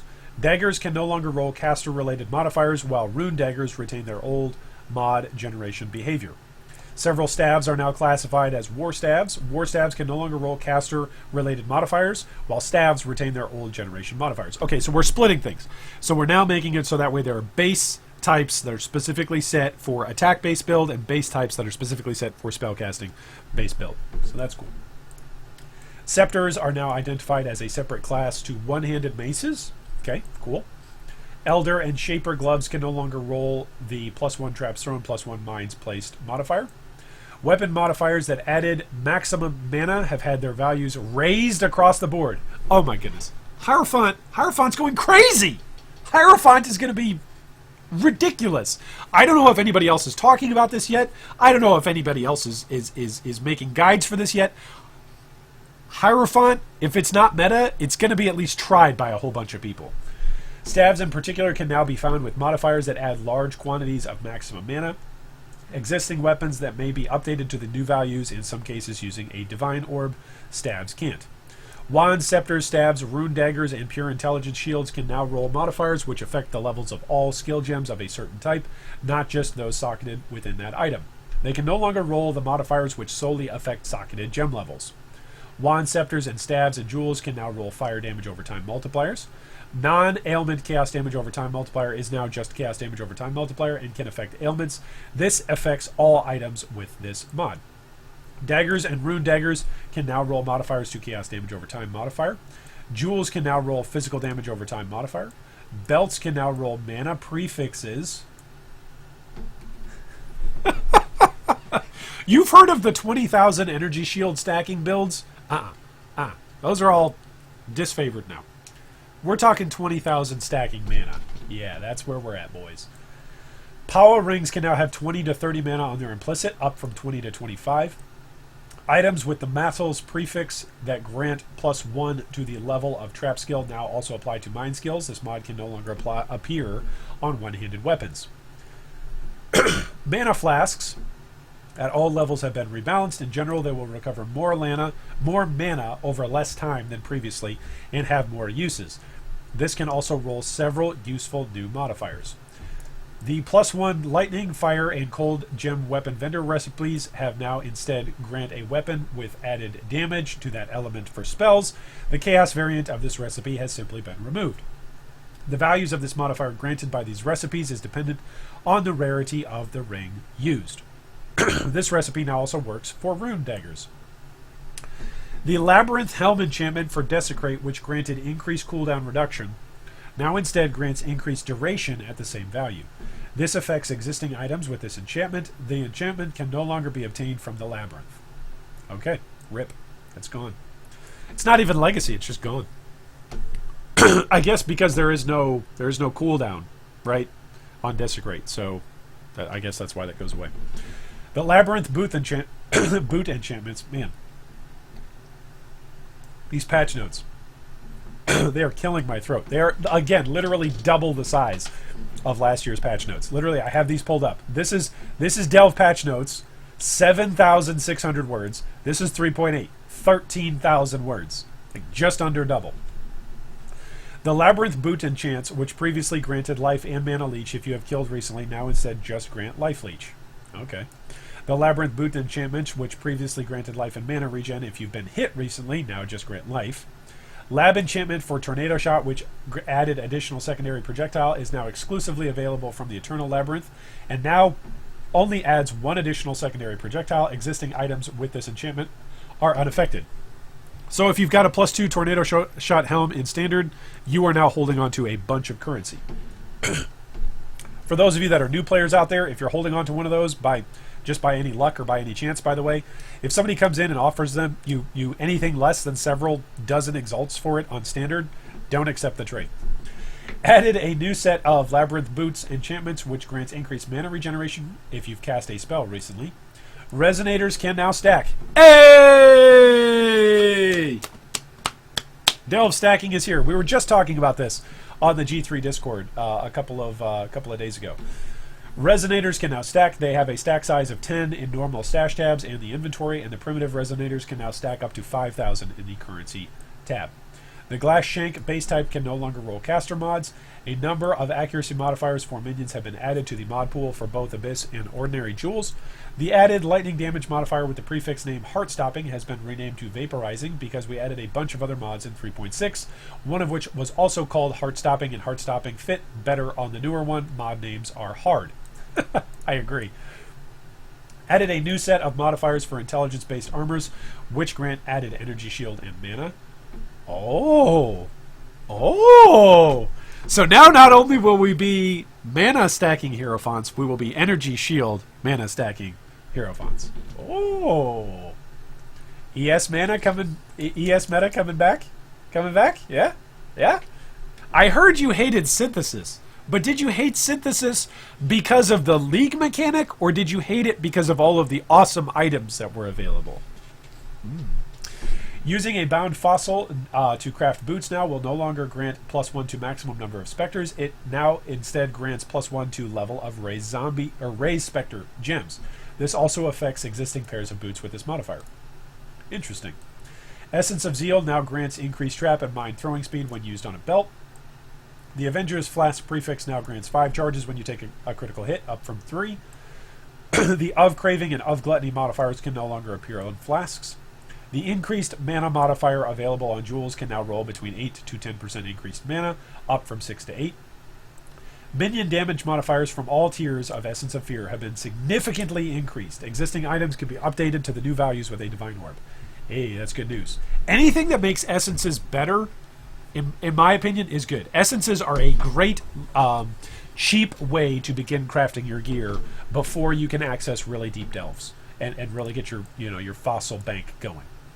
Essences of Rage, Spite, and Sorrow no longer provide additional levels to socketed gems and instead grant resistance penetration to the associated element.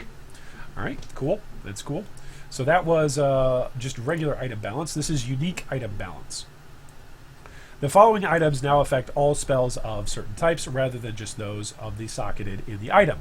Tarn Shiver, Searing Touch, Agnerod Northeast Southwest, Cane of Unraveling, Zergil's Crank, and the Consuming Dark. Brutal Restraint can no longer modify passives with 8% increased effect of flasks on you, instead granting 8% increased effect of non-unique flasks on you. Watcher's Eye, can no longer gain +% to cold and chaos damage over time multipliers while affected by malevolence. Really? Instead now has a plus damage over time multiplier while affected by malevolence. Okay. This affected all versions of the item. Okay, so that's just a wording change. No biggie. The mana cost reduction while affected by clarity now specifically applies to non-channeled skills. Oh. The mana leech while affected by wrath is now energy shield leech while affected by wrath. These two changes do not affect existing items and cannot be obtained with a divine orb. Okay, so that's those particular rolls just went legacy.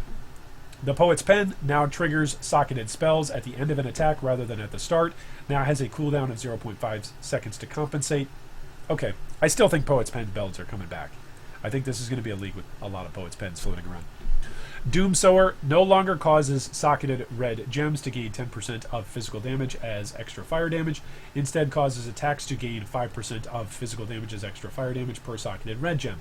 Also causes you to have Vol Pact while all socketed gems are red. This does not affect existing version of the item.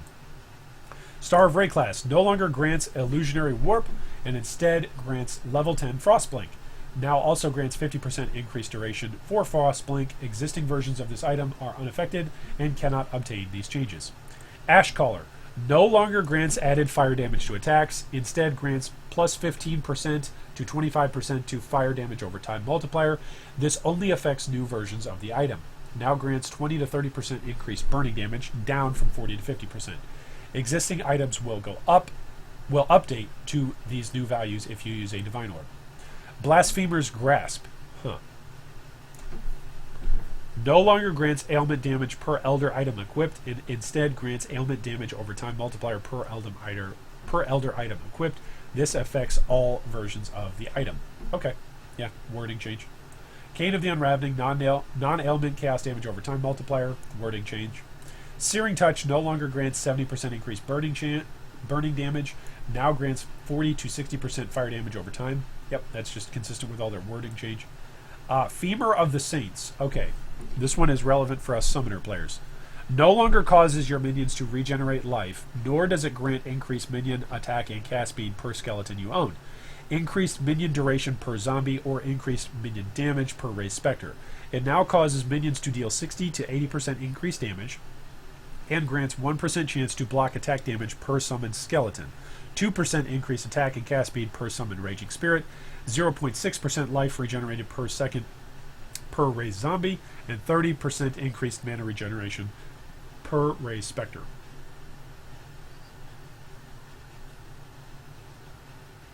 Okay. I think I'm okay with that. So if you're going with just like the straight up overarching Army of the Dead, summoning everything that you possibly can, Femurs of the Saints gonna be still good.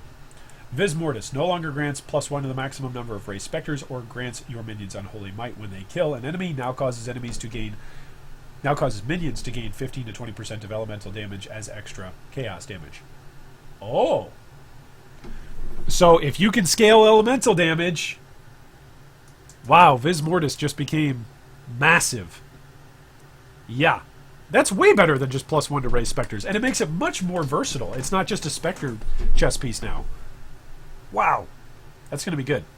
Coated Shrapnel no longer grants physical added damage for traps and mines, now has a small radius and causes passives and radius to also grant 2 to 3 to 4 to 6 added damage for traps and mines. Fortified Legion can no longer drop, has been replaced by a new unique item which uses the same art. Interesting. Apparitions can no longer drop, same thing. Violent Dead can no longer be obtained. Violent Dead can no longer drop or be obtained from quests.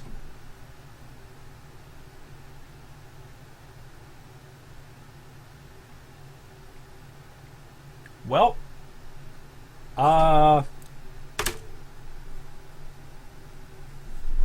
shucks. F in chat, right? Oh man, Violent Dead. Like, I was just looking at this the other day for my build. Those of you wondering what's Violent Dead, let's see if I can't pull it up here. Here's Violent Dead. Or here was Violent Dead. It was Zombie Slam, increased cooldown, recovery, and damage. Usually you stack 2 of them. Usually it was pretty mandatory. And usually you acquired it in Act 5. I literally was just talking to a guildie. I was just talking to a guildie yesterday that's going to be playing hardcore with me. And I said to him, hey, if you get to Act 5 and you're not getting a threshold reward jewel, can you give me Violent Dead?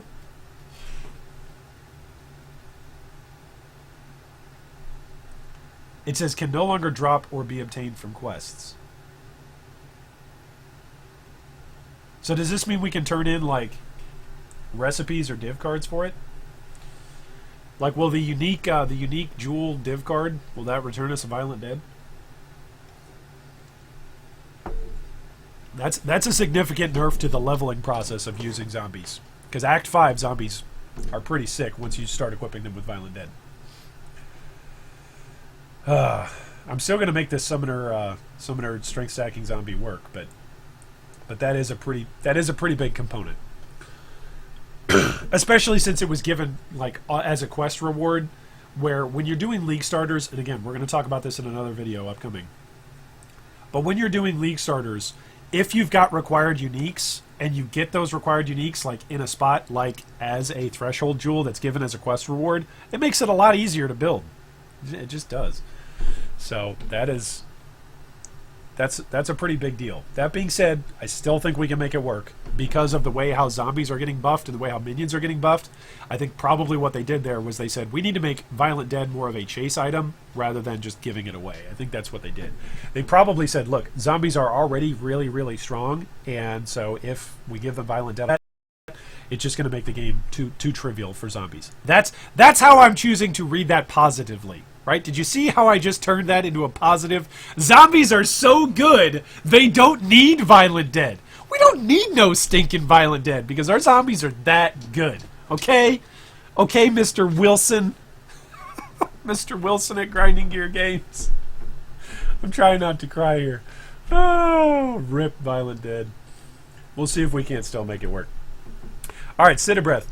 No longer grants physical attack damage leached as mana, now causes minions to deal 5 to 9 to 11 to 15 additional damage.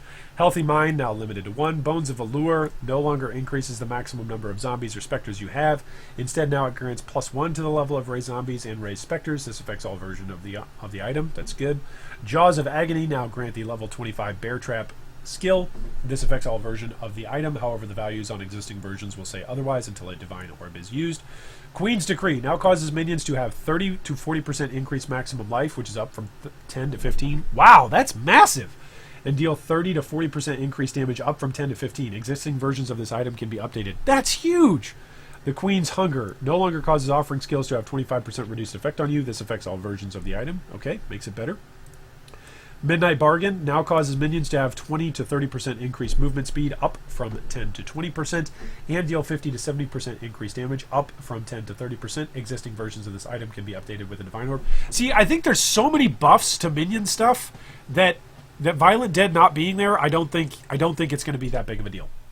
All right, Arakali's Fang. Let's see what they did to the Spider Boys. The spiders summoned by this item now take up less space and have phasing, and therefore will not block players or monsters as often or as easily. Okay, so that's good and bad. It's good because now, the spiders are going to be able to move more freely between packs and not get stuck. It's actually bad because what you used to do with the Arakali's Fang spiders is you actually used to use them and group them up around a particular boss. So imagine if you could use Arakali's Fang spiders in conjunction with Deathmark and they didn't have phasing, and then, monsters would just constantly be stuck. They would literally be stuck and would be blocked in a particular zone. Imagine doing that to Shaper or to Minotaur or to Chimera, right? You can just literally block an endgame boss. That would be pretty sick. Combat Focus now applies to Wild Strike. Barrack's Grip no longer grants 1% of damage leached as mana against frozen enemies. Instead, grants Energy Shield Leech against frozen enemies. This does not affect existing versions of the item. Tempered and Transcendent Flesh now grant plus 7% to critical strike multiplier per 10 unallocated strength in the radius. Tempered Mind, Transcendent Mind now grants 125 accuracy rating per 10 unallocated intelligence in the radius. Dead Reckoning now turns 15 skeleton warriors into skeleton mages, up from 5, now limited to 1. Existing versions of this item can be updated with a Divine Orb. From Dust now allows you to summon 4 additional skeletons at a time, up from 2. Existing versions of this item can be updated with the Divine Orb. Wow, so maybe we'll use skeletons a little bit more heavily. Maybe we really will. I still want to try zombies as my primary DPS, just because I know skeletons are good, but if something drops for me that's good for skeletons, or I can get my hands on something that's good for skeletons early, then yeah, we'll probably use that to augment our damage. Blood Bond, the Blood Offering skill, now has a base duration of 5 seconds, up from 3, and gains an additional per second. Corpse Consumed, yep, so that's the same thing as all the other corpse consumption offering stuff. Curtain Call now increases mine detonation speed rather than mine arming speed, now reduces mine throwing speed rather than mine laying speed, now requires that you have at least 800 intelligence or dexterity to throw up to 1 additional mine. Tremor Rod no longer causes you to deal 35% less mine damage, no longer grants increased mine laying speed, now grants plus 2 to the level of socketed spell gems. This is not an effect. Oh my goodness, Tremor Rod just got huge.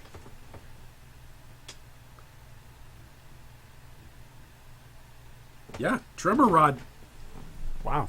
Tremor Rod just got huge. Okay. Crafting changes. Added a new fire damage over time multiplier crafting option, which is unlocked when the cold damage over time multiplier is unlocked. Veiled Flask modifiers now only need to be unveiled once to be crafted. Anything that reduces the amount of veiled stuff we need to collect is good. Immortal Syndicate member-specific recipes now require half as many unveilings to be unlocked. Thank you, Chris Wilson. You were a benevolent game master. Crafted Trap and Mine Throwing Speed modifiers now grant higher values and have separate versions for two-handed weapons with an even higher value still.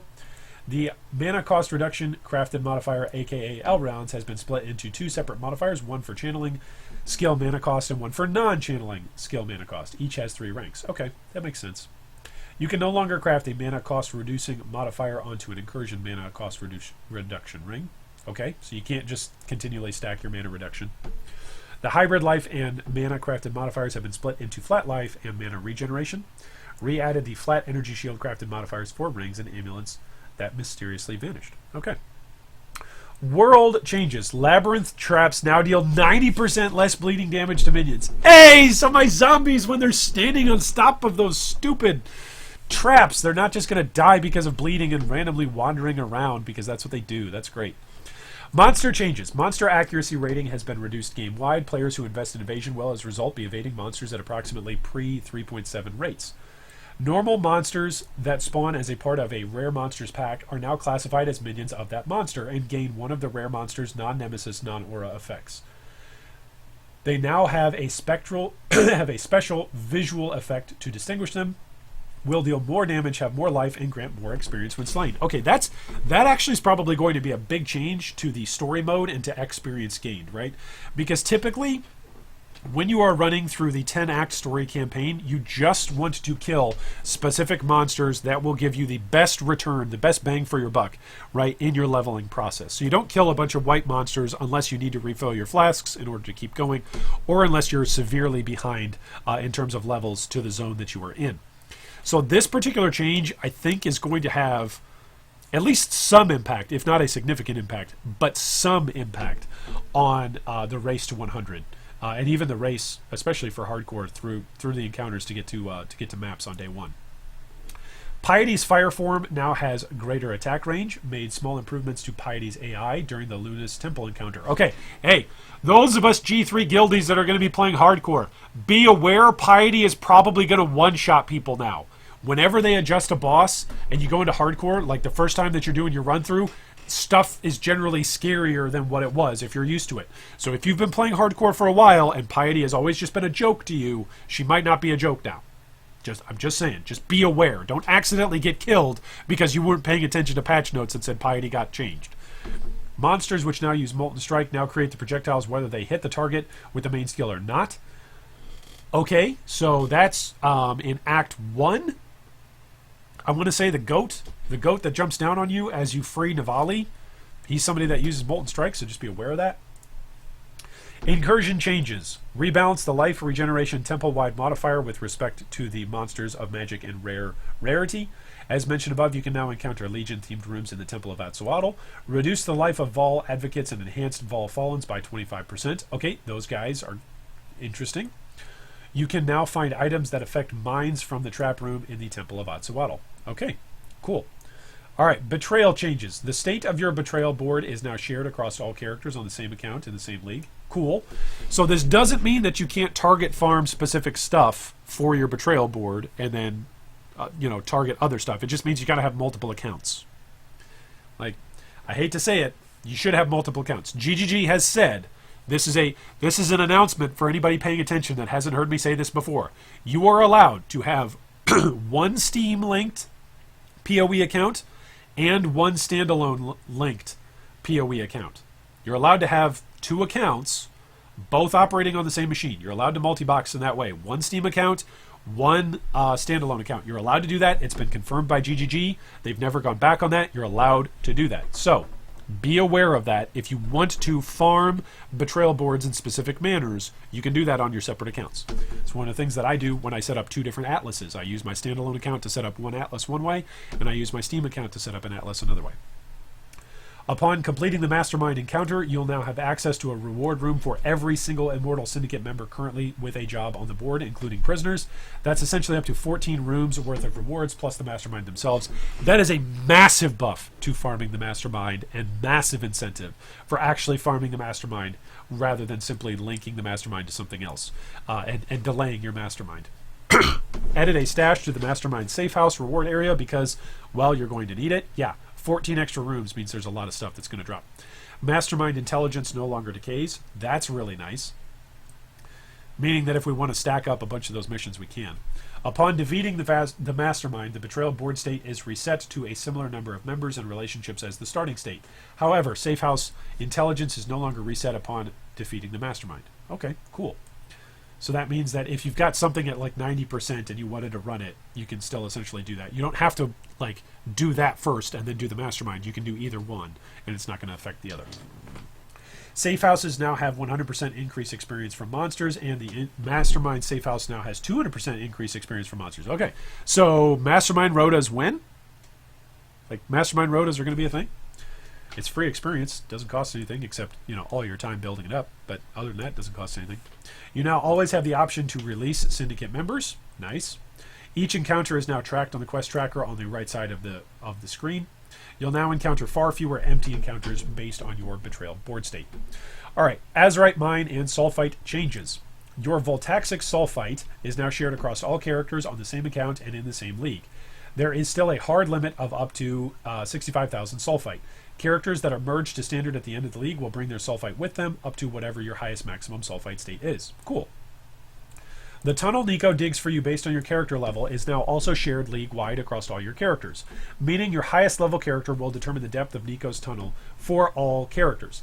This tunnel will only ever at most be 6 levels behind your highest level character until you reach level 68. Previously, it was 15 levels behind by the time you reach level 68. That's nice. That means less meaningless easy encounters in Delve that don't give you XP once you actually hit maps and kill Katava the second time. The rate of level growth for monsters within the Azerite mine is now faster, requiring significantly fewer depths to hit the maximum monster levels within the mine. Okay, cool. So it should cost less soul fight to get down to equivalent levels of experience. This was because most players progressed through the Atlas faster than the mine, and the 2 difficulty levels would quickly become out of sync. Yep. As a result of the change to the depth to level ratio, the cost of delves in those interim levels have been increased, but tapers back to the original cost as you get deeper. That makes sense. Dynamite is now instant, i.e. it can be used while moving. That's a fun upgrade. As mentioned above, you can now find Legion encounters and rewards in the Azerite mine. Okay, cool. Prophecy changes. Prophecies which can create tempests in areas can no longer trigger in the Shaper's realm or during the most difficult version of the Elder encounter. Okay, cool. We're nearing the end, boys. Map changes. The Atlas of Worlds has been shuffled. Most maps have changed tiers and location within the Atlas. If you're lucky, Zana will now offer 5 unique maps as a part of her missions. Wow. Each map contains a boss encounter originally from the Synthesis League. What? And each can drop unique items originally exclusive to that league.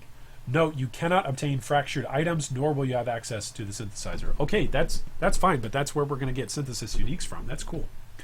You'll now appear in your hideout rather than in town if you die to the Elder or to one of the Guardians. Oh! That is a great buff. That is a fantastic buff, that you don't have to go back to town and load. The Beast of the Pits, Borrow's map boss, now moves more quickly during its charge attack, but can use the attack less frequently. Its base attack speed has been reduced and its attack damage increased. Okay, so watch out for that.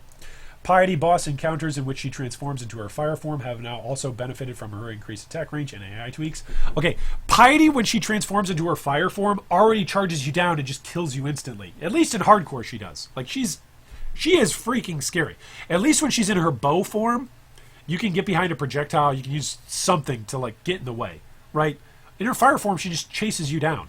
Like, she is freaking spooky in hardcore. Okay, Breach Lords now have more appropriate life values for their higher level variants, such as those from pure Breach Stones. Chayula in particular has significantly higher life in special versions of his Breach domain, such as the pure version. Breach domains now have higher monster density, and the monsters contained within have more base life. The map modifier, which granted more life to those monsters, has been removed. The rate at which monsters are revealed has been sped up, and you'll have more time at the start of the encounter. The boss of the Lair and Dark Forest maps will now spend more time in their human form between transformations into wolf form. Defeated Syndicate members, shrines, hidden monsters such as Devourers and other things will no longer lure out Shaper Phantoms.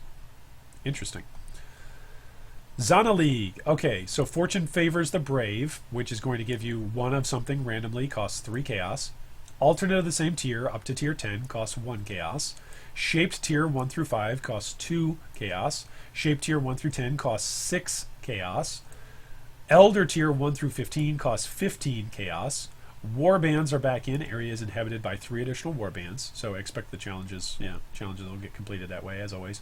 Abyss costs 2 chaos orbs. Area contains 1 additional abyss. Ambush area contains 3 additional strong boxes. Bloodlines cost 3 chaos. Magic monster packs each have bloodline mods. Area contains 3 additional magic monster packs. Nemesis, hey, that means Headhunter is back on the menu for chancing, costs 4 chaos orbs. Rare monsters each have a Nemesis mod. Area contains 5 additional packs with a rare monster. For those of you that are only here on the channel because you enjoy PoE economics, what this means is a couple of things. First off, leather belts are worth picking up in order to chance.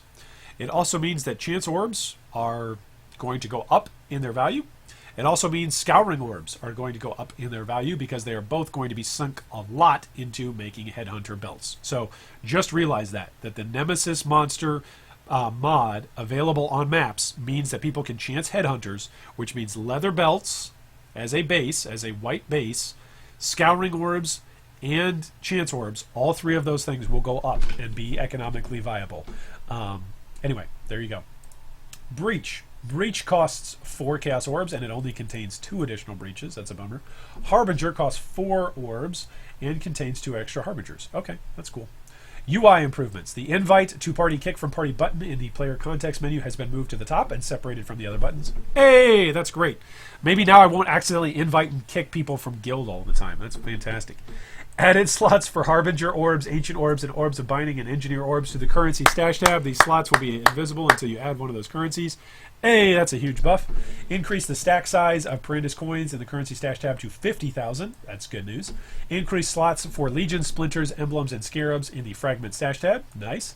Condense the display of values greater than 999 on buff icons. Nice. Pressing the Hide Pop-Ups button in the Help menu now also disables the flashing Help panel icon and marks all pages as red. Interesting.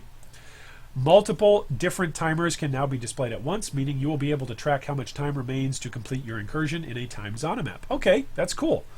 Atlas search has been improved. You can enter a value to find all maps of that tier, highlight all unique maps with unique, and even search for Pantheon souls. Hey, that's really, really handy, because that was a pain. I almost never completed my Pantheon because it was such a pain to try to track it. A notification now displays how much favor you've earned upon completing a master's mission. Okay, that'll feel good. You can now scroll in between stash tabs by holding Control and using the mouse wheel. Improved the information displayed when you attempt to import a hideout but don't have all the necessary decorations. Added warnings for when you attempt to sell an item which has an incubator on it. Okay, cool. All right, a bunch of the new gems and changed gems are getting changed for their quest rewards and where they're going to show up. PvP changes. Those of you that want to read those, you can read those. I don't play PoE for PvP. And a whole bunch of bug fixes. And that concludes our patch notes. Okay. Yeah, the first comment on this apparently was Hierophant buffs as relevant as Zane players. Like, dude, Hierophant's going to be sick. All right, so that is the patch notes for 3.8. How long did that take us? It took us just over 2 hours to read through all of the patch notes. I, of course, have got thoughts that I will share with you in due time, just so that way those of you have got some kind of idea about what's going to happen over the next 48 to 72 hours. A couple of things to realize and think about as you leave comments and feedback on your own thoughts on the patch notes. Tomorrow, Thursday, September 5th, for those of you that are on U.S. time or whatever your regular time zone is, at the regularly scheduled time, we will have a video coming out. That video will be the most popular voted upon video from this week's community poll. So it looks like, according to YouTube, where's our community poll? Your channel. All right, community poll was from, when was this? This was from a few days ago. Okay, it looks like the top 2 votes were Build Guides, Let's Chat About What Makes a Good League Starter, and Build Guides, Let's Chat About at least one guide per character. So those are going to be the 2 videos that are going to come out. One video is going to come out tomorrow morning, U.S. time, Central time. It'll be 7 a.m. Eastern time, 8 a.m. is when that's going to get released. And then Friday, the day that the League is actually released, September 6th, there will be a Build Guides video that will actually provide you with options or choices to choose with at least one character in mind. Not one Ascendancy, but one character. So those will be at least 6 different build guides with potentially one Scion thrown in there as an additional flavor. Maybe I'll throw more in there if there's more that I see and can think of in between now and then and want to reference, but those are the plans for the channel over the next couple of days. Then opening weekend, I'm going to be playing hardcore. I am not going to be streaming it because I don't want to lose any kind of FPS, etc. while I'm streaming. Really don't want to do that. At some point, I'm going to be updating all of my hardware and getting a new comp, and at that point in time, we'll go solid state, and a lot of other things will change, which will make for streaming to be a lot more effective. So I might do something like, streaming on opening weekend, that sort of thing, but don't expect me to become a streamer at any point in time. I still have got a wife and 3 kids and work, which my work phone has been going nuts over the last 2 hours. So thanks so much for watching. These are the 2 videos that you can expect to come out over the next couple of days. And then, of course, as we get more details and discover more things about Blight, and as the economy shapes up in Blight League, we will, of course, cover all of those various needed things for learning about Blight League and interacting with the Blight economics. So thanks so much once again for watching. Feel free to drop a comment down below with any of your thoughts and your feedback on the patch notes. I still cannot believe we just read over 13,000 words.